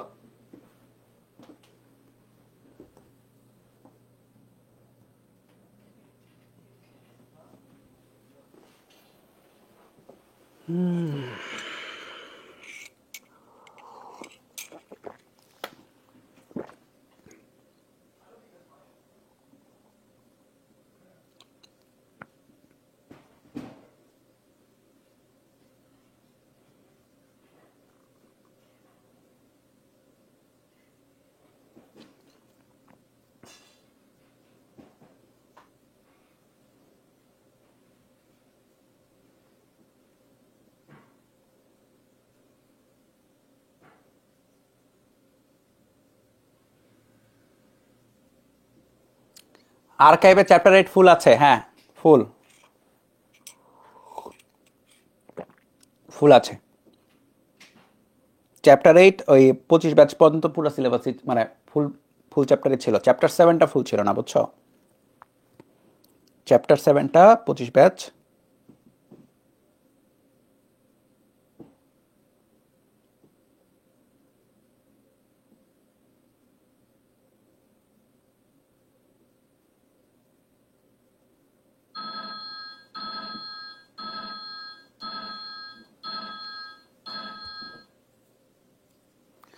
আপনি কোন সিটিতে? আমি লন্ডনে আছি এখন। অ্যাক্টিং ফোর্সের কাজ নেওয়া উচিত না, আর তো reacting. No no no no no no no, এখানে তো ভুল ধারণা একটা। দেখো আমি বলি, বস্তুটা যা যা ফিল করে সবগুলো নিতে হবে, ঠিক আছে? বস্তু নিজে যা যা ফিল করছে, বস্তু এমজি ফিল করছে পৃথিবীর কারণে, বস্তু আর ফিল করছে এই তলের কারণে, বস্তু নিজেই দুটা ফিল করছে কিন্তু। সো বস্তুর উপর যত বল আছে সবগুলাই নিতে হবে। আচ্ছা, দুইটা ধ্রুব বল, এত এবং এত, ধ্রুব বলার কাহিনী আছে, এটা একটু পরের টপিকে গেলে বোঝা ধ্রুব কেন বললো। যাই হোক, কনস্ট্যান্ট ফোর্স আর কি। আই জে মাইনাস I2J-3 কে এবং এত একটি কণার উপর একই সাথে কাজ করে। সো দুইটা বল। সো এটা হচ্ছে F1 এবং এটা হচ্ছে F2, ঠিক আছে? একটি কণার উপর একই সাথে কাজ করে এবং কণাটির অবস্থান, কণাটির 7K অবস্থান হতে এত অবস্থানে সেন্টিমিটার অবস্থানে স্মরণ হয়। সেন্টিমিটার করা তো এইটা, এখানে নিউটন দেওয়া উচিত ছিল, দেয় নাই, কিন্তু এখানে সেন্টিমিটার। এটা এটা বাদ দিয়ে দাও, সেন্টিমিটারটা বাদ দাও, শুধু শুধু গ্যাঞ্জাম করবো না, বাদ দিয়ে দাও। সেন্টিমিটারটা বাদ দাও, শুধু শুধু গ্যাঞ্জাম হবে। 10⁻² দ্বারা গুণ করলে হবে, কিন্তু করবো না, দরকার নেই। অবস্থান স্মরণ হয়, কণার উপর মোটকৃত কাজ নির্ণয় করো। সো দেখো এখানে দুইটা বল আছে এবং স্মরণের ব্যাপারটা কিন্তু স্ট্রেইট বলা নাই, স্মরণের বলা ব্যাপারটা বলেছে এখান থেকে এখানে। তাহলে এফ যেটা সেটা আগে একটু বের করি। এফ যেটা সেটা হচ্ছে F1 + F2, দুইটার যোগফল, তাই না? মোট বল, কেবলই তো দেখলা যে মোট বল বের করতে পারি আমরা চাইলে একবারে। তাহলে কি হচ্ছে, F1 + F2 করো, তাহলে I + 4I, তাহলে হচ্ছে 5I।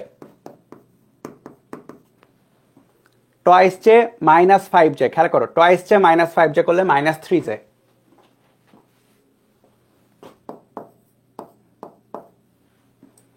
-3K -2K যোগ করছে কিন্তু, তাহলে -5K।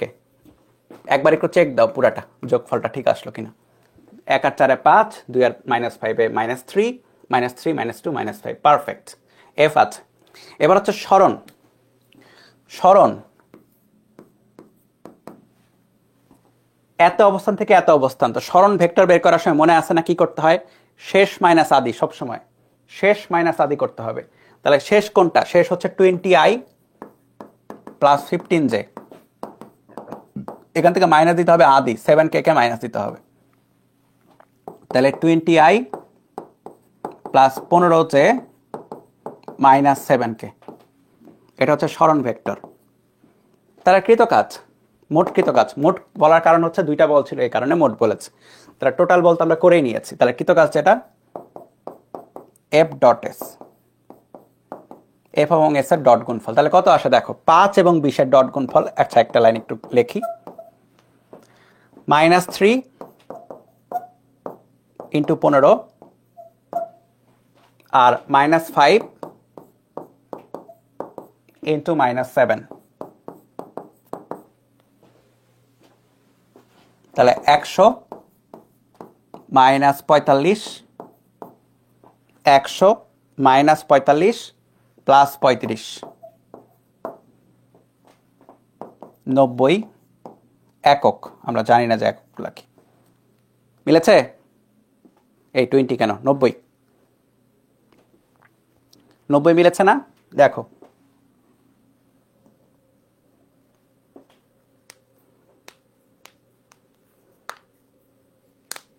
ওকে। আচ্ছা, এবার হচ্ছে আমি নিজে একটা করতে দেই তোমাদেরকে, এখনই করব, ঠিক আছে? মানে এখনই করে দিবা তোমরা আমাকে। এরকম লেখো যে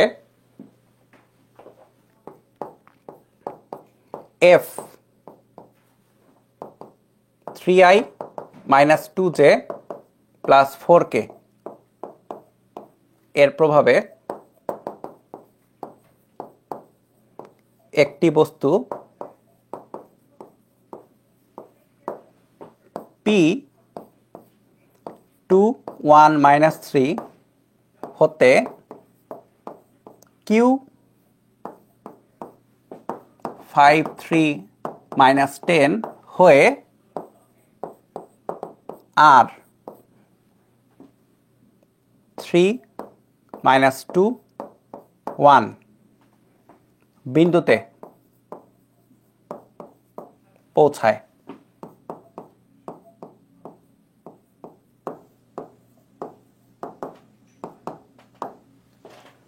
কৃতকাজ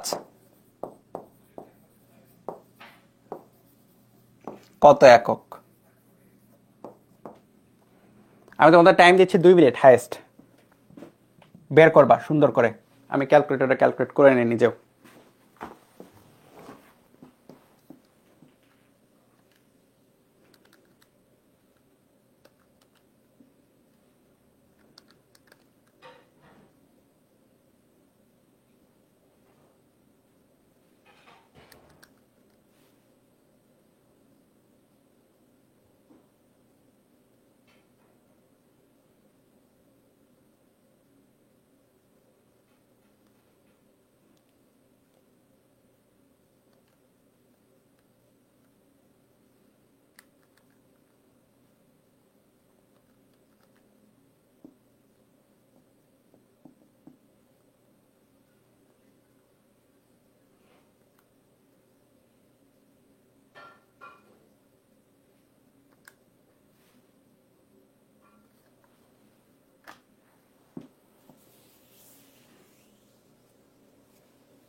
দেখি বের করো অ্যান্সারটা কত আসে।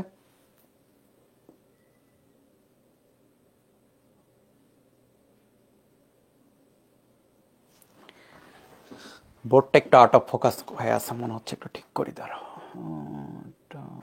ফাংশনে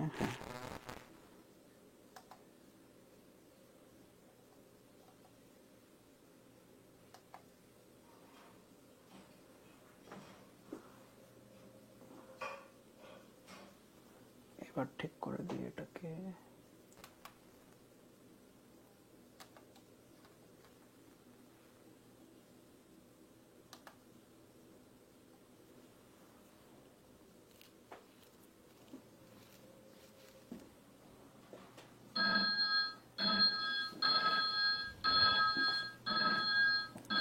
আচ্ছা, একটা বলের প্রভাবে কি হয়েছে, বস্তুটা পি হতে কিউ হয়ে ধরো যে আরে গেছে, ইচ্ছা মতো ধরো, সমস্যা নেই। সো পি হতে ধরো যে এমনি ঘুরিয়ে পেঁচিয়ে কিউ হতে আরে গেছে, ঠিক আছে? পি হতে কিউ হয়ে যদি আরে যায়, ধরলাম আর কি ঘুরায় পেঁচায় যে কোনো সাইড হয়ে গেছে, তখন সরণ কিন্তু সরাসরি এইটা, হ্যাঁ সরণ কিন্তু এটা। তো সরণ কিন্তু কিউ এর উপর ডিপেন্ডেন্ট না, সরণ ডিপেন্ডেন্ট হচ্ছে পি এবং আর এর উপরে। শেষ মানে এটা হচ্ছে আদি বিন্দু আর এটা হচ্ছে শেষ বিন্দু। তো সরণ আদি থেকে শেষ বরাবর। তাহলে সরণ যেটা শেষ মাইনাস আদি করলেই হবে। শেষ মাইনাস আদি, 3 থেকে 2 বাদ দিলে শুধু আই। -2 থেকে 1 বাদ দিলে -3 যে, 1 থেকে -3 বাদ দিলে +4k, এটা সরণ। আর ফোর্স দেওয়া আছে কত, 3i -2j +4k। সুতরাং W যেটা F ডট S, 3 একে 3, 3 দুগুণে 6, 16, 16 আর 9 25 একক। 25 যারা বলছিল তাদের কারেক্ট।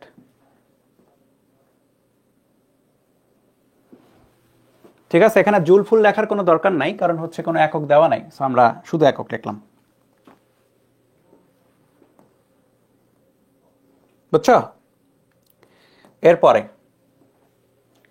এরপরে লেখো যে, ও এটা হোমওয়ার্ক, এটা লেখার কিছু নেই, এটা ক্লাসের দরকার নেই, টাইপের ম্যাথ।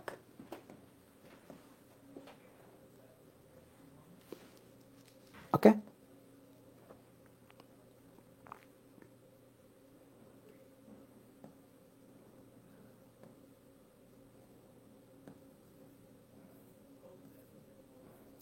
এবার হচ্ছে লেখো যে, আচ্ছা এটা লেখো আর কি, টপিকের নাম তুলে নাও, সমস্যা নেই, এটা তোলো।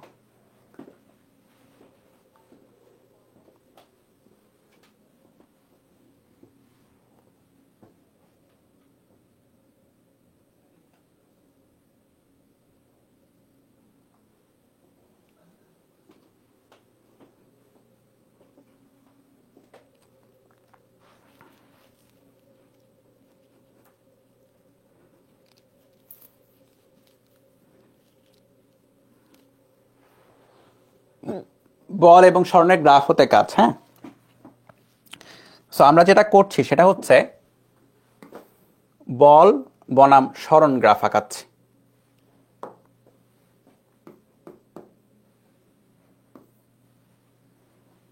এখন এই গ্রাফটা অনেক রকম হতে পারে, আমরা সবগুলো এক এক রকম দেখবো, ঠিক আছে? তাহলে গ্রাফটা যদি এমন হয়, খেয়াল করো, এরকম মনে করো একটা রেখা, জাস্ট এরকম একটা রেখা। তাহলে এই যে রেখাটাতে খেয়াল করছো কিনা, স্মরণের যেই ভ্যালু হোক না কেন, স্মরণের ভ্যালু চেঞ্জ হচ্ছে, কিন্তু বলের ভ্যালু সেম টু সেম থাকছে, বলের ভ্যালুর কোনো চেঞ্জ হচ্ছে না। তো এটাতে যেটা হচ্ছে, এটা হচ্ছে কনস্ট্যান্ট ফোর্স বা ধ্রুববল, বা এটাকে বলা হয় হচ্ছে সমবল।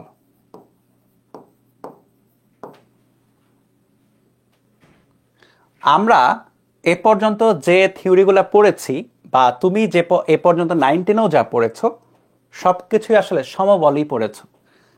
W=Fs যখন আমরা লিখি, এখানে বেসিক্যালি এটা কনস্ট্যান্ট ধরে রাখা হয়, বা এটা হচ্ছে সমবলের ইকুয়েশন, বুঝছো?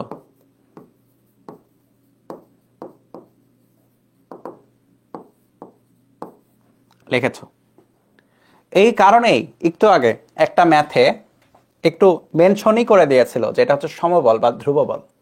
দেখছো, যে ধ্রুববল মেনশন করা মানে over the course of time বলো, বা ওভার দ্য কোর্স অফ স্মরণ, মানে স্মরণও চেঞ্জ হলেও বলের কোনো চেঞ্জ হচ্ছে না, বল দুইটা ফিক্সড আছে, বলের ভ্যালুর কোনো চেঞ্জ হচ্ছে না, ডাইরেকশনের কোনো চেঞ্জ হচ্ছে না।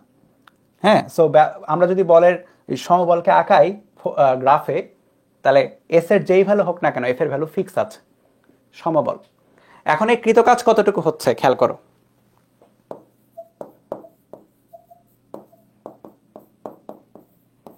এই এফটাকে কি লেখা যায়? এফ হচ্ছে, এই আমরা যদি একটা কথা চিন্তা করি এখানে, যে এটা একটা ক্ষেত্র, এই ক্ষেত্রের এফ হচ্ছে দৈর্ঘ্য,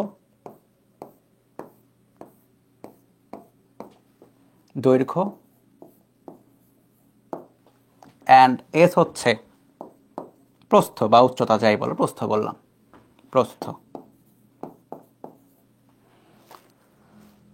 তার মানে এফ ইন্টু এস করে তুমি আসলে এই যে ক্ষেত্রটা আছে, এফ এবং এস দ্বারা আবদ্ধ যে ক্ষেত্র, এই ক্ষেত্রের ক্ষেত্রফল বের করতে পারছো।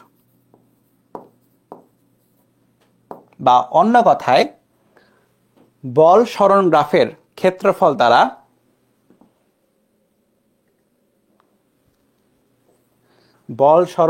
ক্ষেত্রফল দ্বারা কৃত কাজ বোঝায়। এইটুকু ক্লিয়ার কিনা বলো?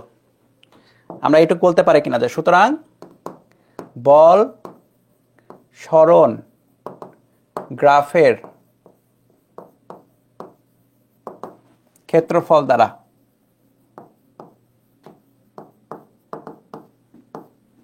কৃত কাজ বোঝায়।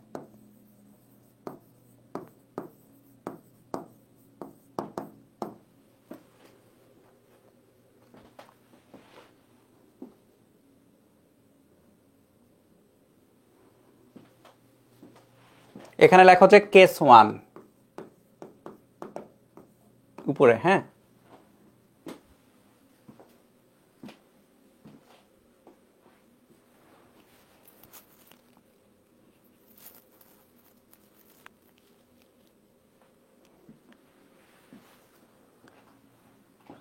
এখন যদি আমরা একটা কাজ করি, আমরা যদি এরকম চিন্তা না করি, এটা তো একটা আয়তক্ষেত্রের মতো, তাই না? ইজি শেপ, কোনো প্যারা নাই। কিন্তু জিনিস যদি এরকম হয়, কেস 2, এখানে কিছু একটা লেখার জায়গা রাখবা, ঠিক আছে? কিছু একটা লিখবো, লেখার জায়গা রাখবা একটু পরে। যদি এমন হয় যে গ্রাফটা এইরকম, ধরো এইরকম হলো আর কি,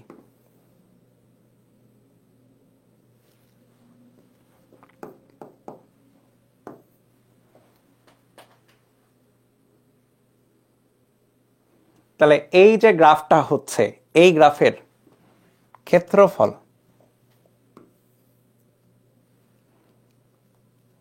হচ্ছে এতটুকু। তাহলে কৃত কাজ কতটুকু হবে? এফএস গ্রাফের ক্ষেত্রফল, বা এটাকে যদি আমরা এভাবে পয়েন্ট করি, ও এ বি, ত্রিভুজ ও এ বি এর ক্ষেত্রফল, তাই না? সহজ কথা। এখন এখানে একটা ব্যাপার আছে, আমাকে বলো তো এটা কি সমবল নাকি অসমবল?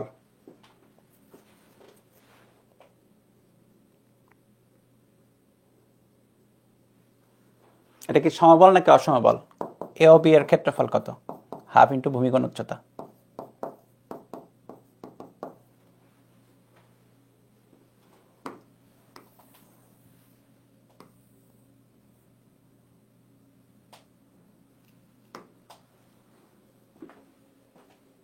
অসমবল, অবশ্যই অসম, কারণ ফোর্সের ভ্যালু চেঞ্জ হচ্ছে। ফোর্সের ভ্যালু এস এর সাথে সাথে কি হচ্ছে? চেঞ্জ হয়ে যাচ্ছে। তো এটা হচ্ছে অসমবল।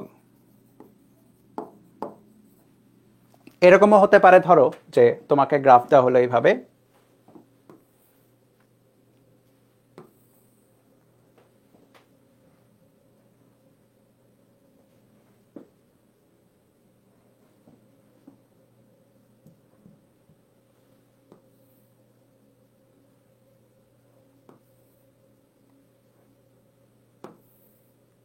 এরকম হতে পারে, হতেই পারে।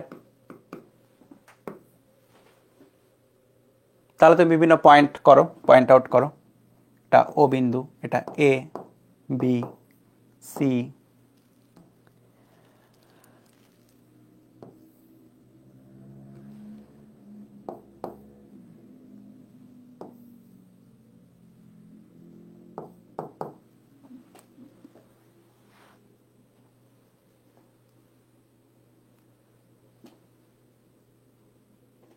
ওকে। তাহলে এখানে দেখো, এখানে একটা পার্টিশনের ব্যাপার আছে। এইটুকু অংশে এটা হচ্ছে অসমবল, তাই না? চেঞ্জ হচ্ছে। এইটুকু অংশে ফোর্সের ভ্যালু কিন্তু চেঞ্জ হচ্ছে, এটা কিন্তু সমবল। এইটুকুতে আবার অসমবল। কিন্তু সমবল অসমবল যাই হোক না কেন, কৃত কাজ হবে হচ্ছে টোটাল গ্রাফের ক্ষেত্রফল, তাই না? তাহলে কৃত কাজ এফএস এর ক্ষেত্রফল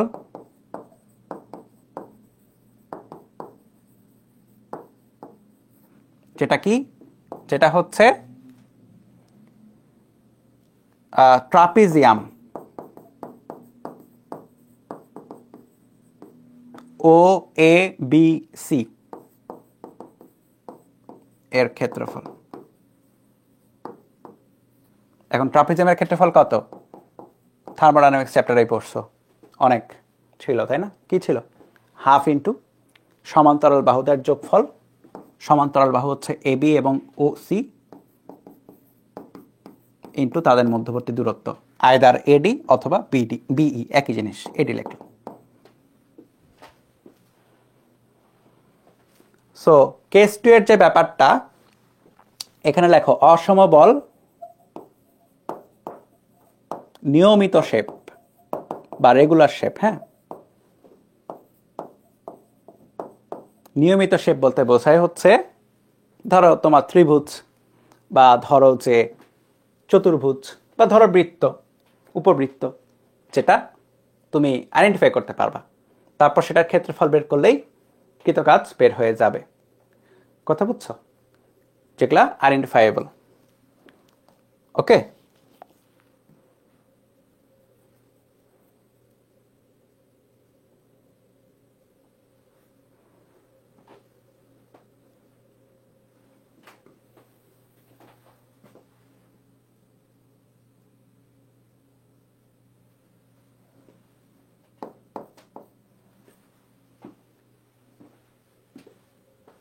প্রশ্ন তোলো পুরাটা।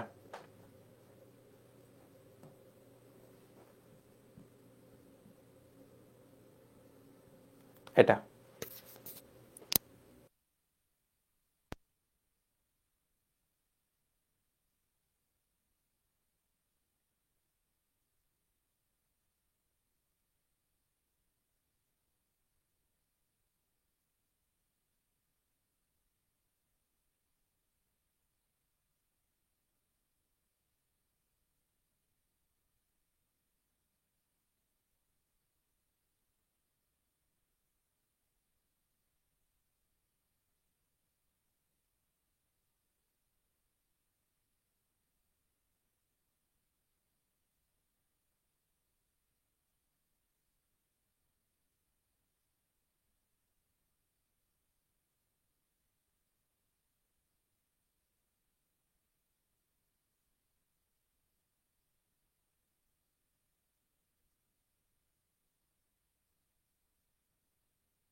দেখো এখানে কি হয়েছে, তোমার এইটা যেটা এখানে টোটালি কয়টা পোর্শন আছে খেয়াল করো। এখানে টোটাল পোর্শন আছে, এটা একটা পোর্শন, এটার একটা পোর্শন, এটা একটা পোর্শন, এটা একটা পোর্শন, 4টা পোর্শনে কাজ হয়েছে। হ্যাঁ, সো 4টা পোর্শনের আলাদা আলাদা আমাদের ক্ষেত্রফল বের করতে হবে, তারপর আমরা যোগ করে দিব, তাহলেই হবে। তাহলে লেখো W1, বা এইভাবে যদি স্ট্রেইটই লেখে আর কত গ্যাঞ্জাম না করে, টোটাল কাজ সেটা হচ্ছে 4টা পোর্শনের কাজের যোগফল।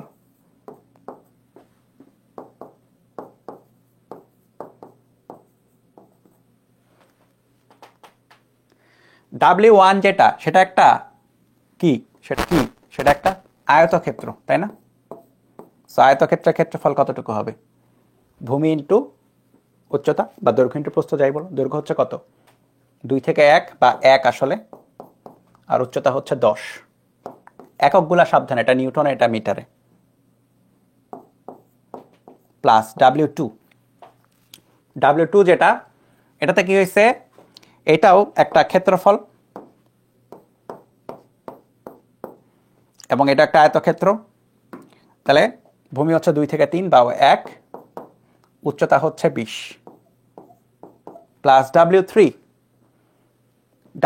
যেটা, সেটাতে খেয়াল করে দেখবা এটাও একটা আয়তক্ষেত্র, কিন্তু এখানে একটা সমস্যা আছে। সমস্যাটা হচ্ছে এটা নেগেটিভ সাইডে আছে, তাই না? নেগেটিভ সাইডে বলতে ফোর্স দেখো নেগেটিভ। সো এখানে যেটা হবে, এই কৃত কাজটা হবে নেগেটিভ, এখানে হবে নেগেটিভ কাজ। কথা বুঝছো? নেগেটিভ কাজের ক্ষেত্রে নিচের দিকে থাকবে এটা।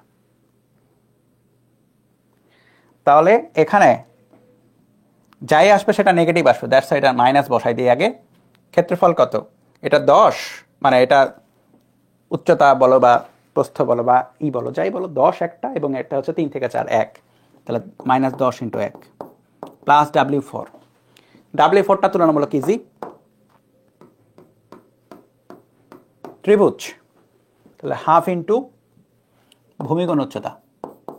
ভূমি হচ্ছে খেয়াল করবা 4 থেকে 6, 4 থেকে 6 তাহলে 2, আর উচ্চতা হচ্ছে 14।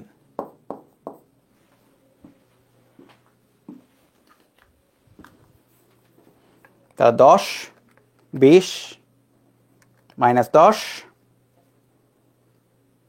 Plus 14 34 joule. এটা নিউটনে আছে, এটা মিটারে আছে, দ্যাটস এটা জুলে বসাই দিলাম। ঠিক আছে, দেখো এই যে নিউটন মিটার বলা মিলেছে। ট্রেনের পাতের মধ্যবর্তী দূরত্ব, এটাকে সবসময় ভূমি ধরবা। ট্রেনের পাত যেভাবে বানানো হয় এভাবেই ম্যাথ করা হয়েছে এটা। হ্যাঁ,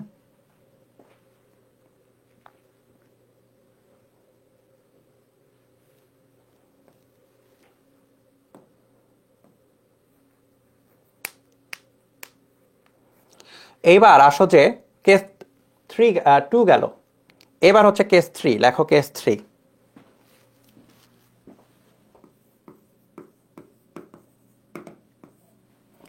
অনিয়মিত, অসমবল এবং অনিয়মিত শেপ।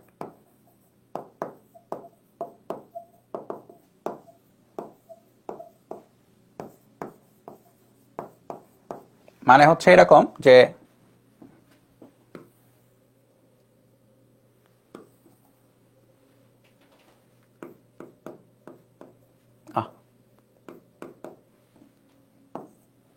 এস বলো বা এক্স বলো, এক্স বললাম এটাতে, ঠিক আছে? নর্মালি এগুলাতে এক্স বলা হয় এই কেসগুলাতে।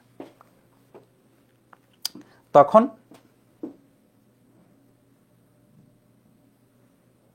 ধরে নাও গ্রাফটা হচ্ছে এইরকম। সো এটা তো অসমবল বোঝাই যাচ্ছে, এবং অনিয়মিত শেপ, এটা আমাদের জানা কোনো শেপ না, এটা ডিফারেন্ট একটা শেপ। তো আমার প্রশ্ন হচ্ছে, আমি যদি বস্তুটাকে x1 দূরত্ব থেকে x2, মানে x1 সরণ হতে x2 সরণে নিয়ে যাই, তাহলে কৃত কাজ কত? ঠিক আছে, প্রশ্ন হচ্ছে এটা। এখন এই প্রশ্নের জবাবটা কি? ইজি জবাবটা হচ্ছে কৃত কাজ হচ্ছে, ছোট করি, ইজি জবাবটা হচ্ছে কৃত কাজ হলো এই পুরো অংশের কি ক্ষেত্রফল।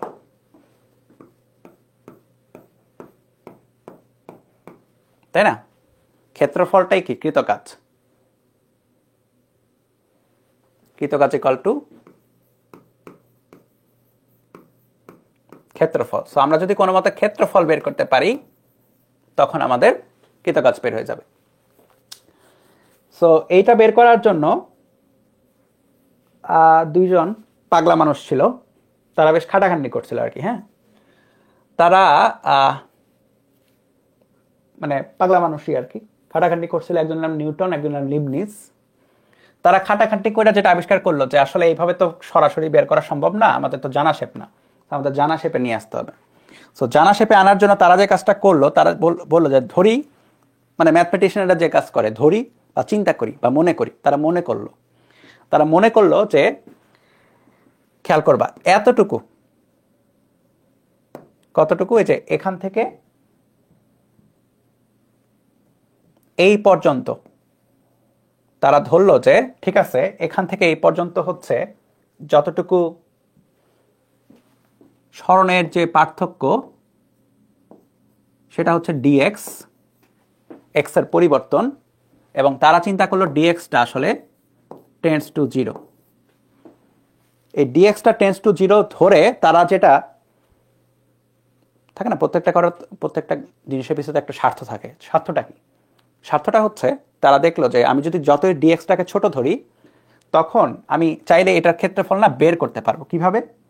এটার ক্ষেত্রফল হবে হচ্ছে এতটুকু অংশের আয়তক্ষেত্রের ক্ষেত্রফল, তাই না? ডিএক্স ধরার সুবিধাটা হচ্ছে এতটুকু অংশ একটা আয়তক্ষেত্রের মতো হয়ে গেল।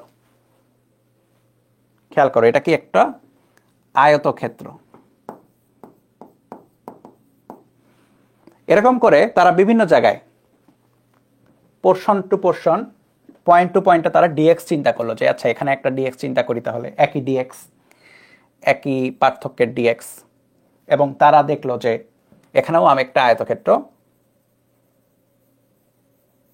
চিন্তা করতে পারি। সো এই যে আয়তক্ষেত্রগুলো তারা চিন্তা করলো,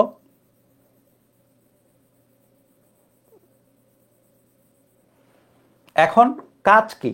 সম্পূর্ণ ক্ষেত্রফল যদি বের করতে চাই, এরকম করে আমাকে অজস্র আয়তক্ষেত্রের কথা চিন্তা করতে হবে, তারপরে সেগুলাকে কি করতে হবে? টোটালটা যোগ দিতে হবে।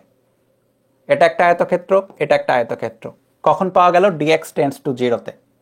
সো তারা যেটা করলো সেটা হচ্ছে তারা এই মোমেন্টের, ধরো যে এই পয়েন্টের ফোর্সের ভ্যালু হচ্ছে এফ, এবং এতটুকু ডিএক্স তো ক্ষেত্র মানে দৈর্ঘ্য তো ডিএক্স, উচ্চতা তো এফ, তাহলে অতটুকু অংশের জন্য ডেল ডাব্লিউ বা ডিডাব্লিউ বের করলো। ডেল ডাব্লিউ না, ডিডাব্লিউ, এতটুকুর জন্য এফ ইন্টু ডিএক্স। সো তারা যেটা করলো, তারা এরকম করে অনেকগুলো ডিডাব্লিউ বের করলো। DW one plus DW two plus DW three dot dot dot dot DW N বের করলো। এবং সেটা খেয়াল করে দেখো, এখানে যদি আমি এভাবেই চিন্তা করি, তাহলে আমি এখানে ডিডাব্লিউ ওয়ান পাবো, এখানে ডিডাব্লিউ টু পাবো, এখানে থ্রি পাবো, এখানে ফোর পাবো, এখানে ফাইভ পাবো, সিক্স পাবো, সেভেন, এইট, নাইন, 10, 11, এরকম করে এন তম যখন আমি পাবো, সবগুলো যোগ করলে আমি কিন্তু এই টোটাল ক্ষেত্রফলটা পেয়ে যাব। ওই কাজটাই করলো। এখানে হচ্ছে টোটাল ক্ষেত্রফল হচ্ছে এটা।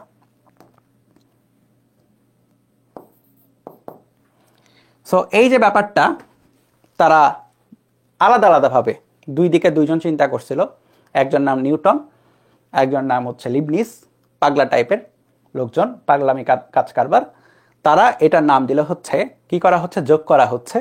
যোগের একটা নাম হচ্ছে ইন্টিগ্রেশন। সো তারা গণিতের একটা শাখাই আবিষ্কার করে ফেললো, যেটা হচ্ছে ক্যালকুলাস।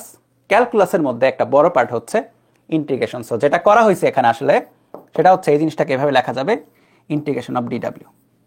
কৃতকাজ হচ্ছে ইন্টিগ্রেশন অফ ডিডাব্লিউ, ডিডাব্লিউর যোগফল।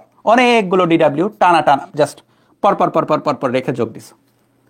অনেকগুলো ডিডাব্লিউ পরপর পরপর রেখে তুমি কি করছো? যোগ দিছো। যেরকম যেরকম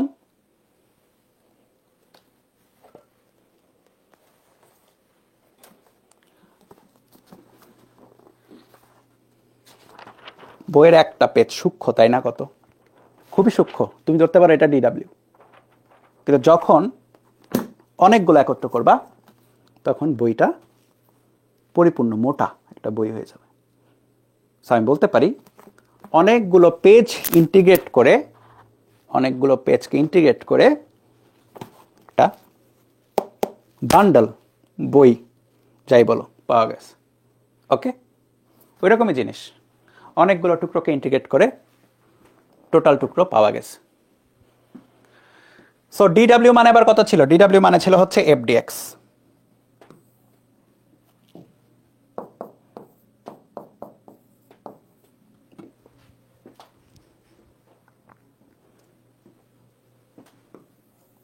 সো এটাই হচ্ছে অসমবল দ্বারা কৃতকাজ বের করার সূত্র।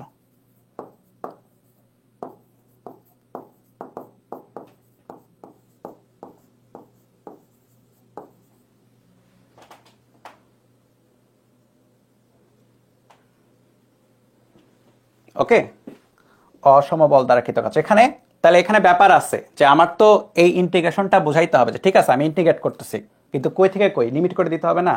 আমার তো বোঝাইতে হবে যে এটা আমি এই পয়েন্ট থেকে শুরু করে এই পয়েন্ট পর্যন্ত, এই পয়েন্ট যেটা যেখান থেকে স্টার্ট এটাকে বলা হয় লোয়ার লিমিট, আর যেখানে শেষ সেটাকে বলা হয় হায়ার লিমিট বা আপার লিমিট। হায়ার লিমিটও বলে অনেকে, আপার লিমিটও বলে অনেকে, লোয়ার এবং আপার বা লোয়ার এবং হায়ার দুইটা লিমিট। ঠিক আছে, এখন কথা হচ্ছে শিখতেছি কেন? কারণ হচ্ছে পরীক্ষায় আসবে, তাই না? পরীক্ষাতে আসবে।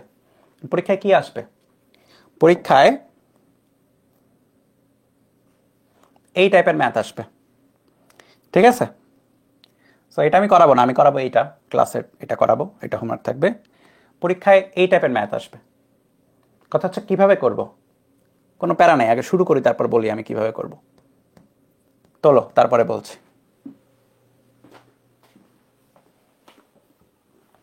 না না না, ওইরকম কিছু না, আমি জাস্ট একটা মানে তোমাদের বোঝানোর জন্য করে আমি ব্যাকগ্রাউন্ড হিসেবে বললাম।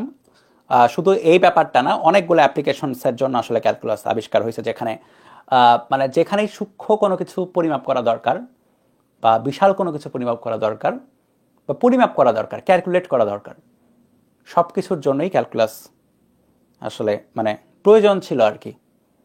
হ্যাঁ, necessity is the mother of invention বলে না একটা জিনিস, যে প্রয়োজন ছিল বলেই কেউ না কেউ আবিষ্কার করে ফেলেছে।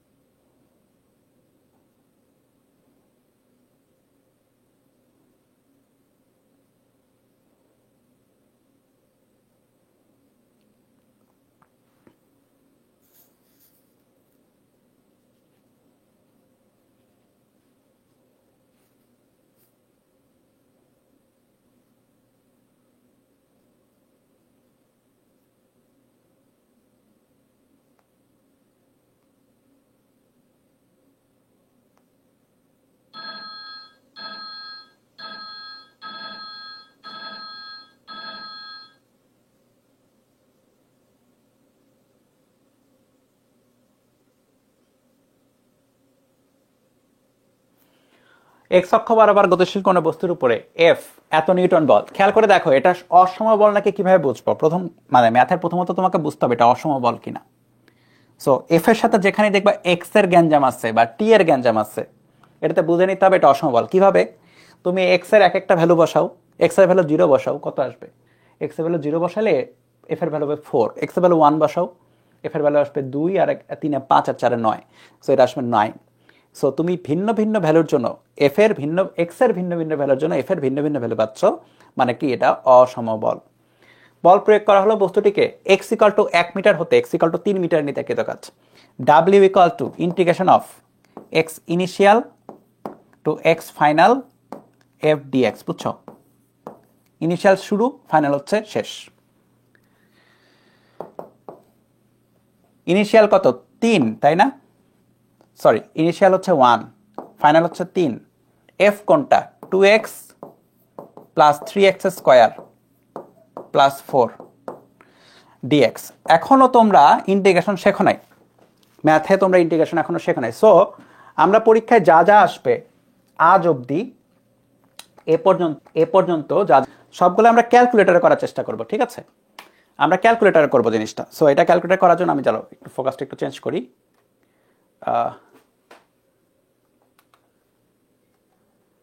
আমি ক্যালকুলেটর করে দেখাই। বোর্ডের ক্যালকুলেটরটা লাইসেন্স নাই, নাহলে দেখানো যাইতো।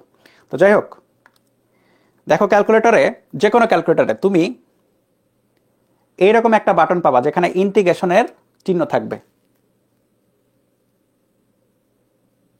সো এটাকে তুমি যদি প্রেস করো তাহলে দেখো সুন্দর মতো তোমার কাছে সিস্টেম চলে আসবে। হ্যাঁ, যেখানে উপরে হায়ার লিমিট বসানোর জায়গা থাকবে, নিচে লোয়ার লিমিট বসানোর জায়গা থাকবে, এবং মাঝখানে ফাংশন বসানোর জায়গা থাকবে। হায়ার লিমিট কত? 3, লোয়ার লিমিট কত? 1। আমি একটু বসাবো, দেখো উপরে 3 বসাচ্ছি, নিচে 1 বসাচ্ছি। খেয়াল করছো দেখা যাচ্ছে কিনা? উপরে 3 এবং নিচে 1 আমি বসাই ফেলছি। ঠিক আছে, দেখা যাচ্ছে? সামনে একটু লাইট কম এই জায়গায়। আচ্ছা, তার পরবর্তীতে আর কি কি আছে? এখানে 2x plus 3x square plus 4। এখন x কিভাবে বসাতে হয় এটা তোমরা জানো, ক্যালকুলেটার তোমরা অনেক কিছু সলভ করো এক লাইনে, তখন x বসাও সেভাবেই।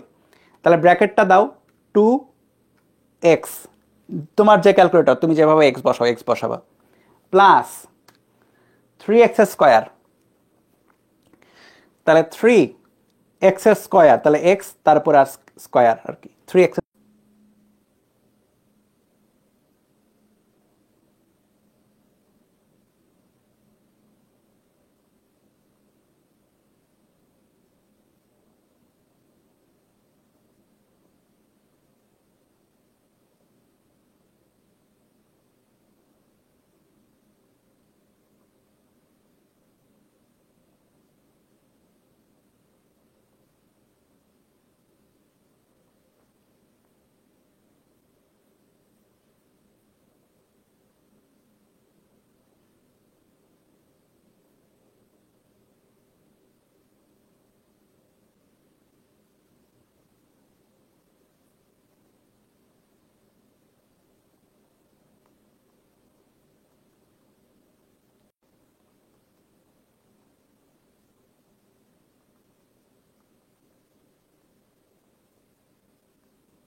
এই দেখো চলে আসছে, দেখো 2x প্লাস 3x স্কোয়ার বসায় ফেলেছি, প্লাস প্লাস হচ্ছে 4 এই তো দেখো পুরাটা ইন্টিগ্রেশনের সম্পূর্ণ জায়গাতে আমি সুন্দর মতো 1 থেকে 3 2x plus 3x square plus 4 বসিয়ে দিয়েছি। ঠিক আছে, তোমরা ফিজিক্সের ম্যাথগুলো ক্যালকুলেটারে করবা, কোনো সমস্যা নেই। ঠিক আছে, ম্যাথের মতো না, ম্যাথে দেখাইতে হয়, আর ফিজিক্স এগুলো না করে দেখালেও চলবে। ইকুয়াল চাপলেই অ্যান্সার চলে আসবে 42। তাহলে এটা হচ্ছে 42 জুল, খতম। ঠিক আছে, আর কিছু করার নেই। দেখছো 2 লাইনের জিনিস, এবং বেসিক্যালি এগুলো এমসিকিউতে দেয়, এগুলো রিটেনে দেয় না, নর্মাল দেয় না, এমসিকিউতে দেয়। 2 লাইনের জিনিস, জাস্ট ক্যালকুলেটার বসালেই চলে আসে। তাহলে এটা যেটা, এটা তোমাদের থাকবে হোমওয়ার্ক, একই রকমই প্রশ্ন, খেয়াল করে দেখো, গিয়াস উদ্দিন স্যারের বইয়ের প্রশ্ন একই রকমই। ঠিক আছে, হোমওয়ার্ক। আচ্ছা, আমি এ পর্যন্ত থাকবে, কিন্তু আমি প্র্যাকটিস শিটার কতটুকু করবো এটা একটু দেখাই দিই তোমাদেরকে, দাঁড়াও।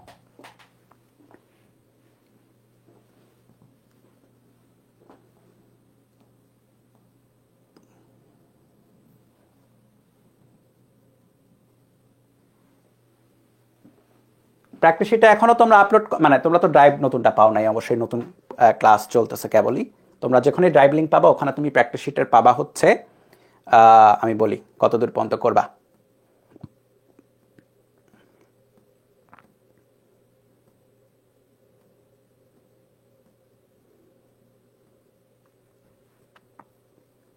প্রবলেম 19 একটু প্যারা খাবা, না করতে চাইলে সমস্যা নাই।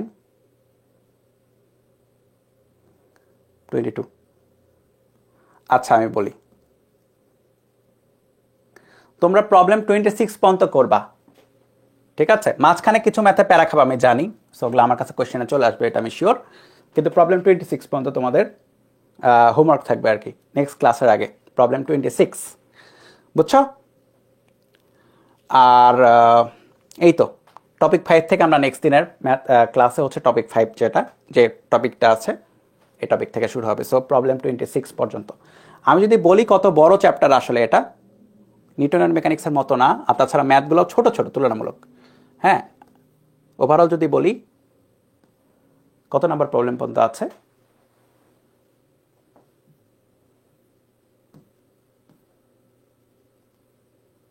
একশো 91 পর্যন্ত আছে।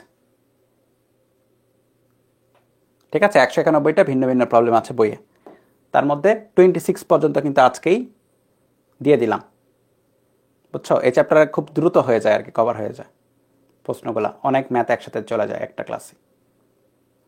ওকে, সো ঠিক আছে, নেক্সট দিনে তাহলে আমাদের মেকানিক্স শেষ হয়নি। মেকানিক্সের যদি রৈখিক অংশ শেষ হয়ে থাকে তবুও করতে পারবা, কৌণিক অংশ শেষ না হলেও করতে পারবা মেকানিক্সের, ঠিক আছে? তবে in the mean time cover দিয়ে দিতে হবে, মানে শুরু করতে পারবা, সমস্যা হবে না। ইন দ্য মিন টাইম যখন আমার এই চ্যাপ্টারও দেখবা যে কৌণিক অংশে ঢুকতেছি, তখন আবার সমস্যা হবে যদি কৌণিক না করা থাকে। সো রৈখিক অংশ করা থাকলে তুমি বুঝতে কোনো সমস্যা হবে না। রৈখিক অংশ করা থাকলে, কৌণিক অংশ না করা থাকলে কিছুদিন পরে মানে যখন কৌণিকে ঢুকবো আবার, তখন সমস্যা হবে। আইডিয়াটা বুঝছো তো? এই তো, তাহলে এই তো, তাহলে ঠিক আছে, আমরা নেক্সট ক্লাসে রাইট টাইমে করছি। নিউটনের বলবিদের ডাউট, যেদিনই ডাউট আছে আমাকে বললেও সমস্যা নেই, আমি তো মানে সব ডাউটই এখন দেখি, যে কোনো চ্যাপ্টারে ডাউটে বলে দিই, ঠিক আছে? আজকে ডাউটেরই নাই, আজকে ডাউটের ডেট নেই। ডাউটের ডেট দেখো, রুটিনে দেওয়া আছে কোন কোন দিনে ডাউট থাকবে। ওকে ওকে, ঠিক আছে, তাহলে নেক্সট দিনে রাইট টাইমে দেখা হচ্ছে। Thank you. নেক্সট দিন বলতে কালকে, আগামীকাল স্থির তরিতে। ওকে।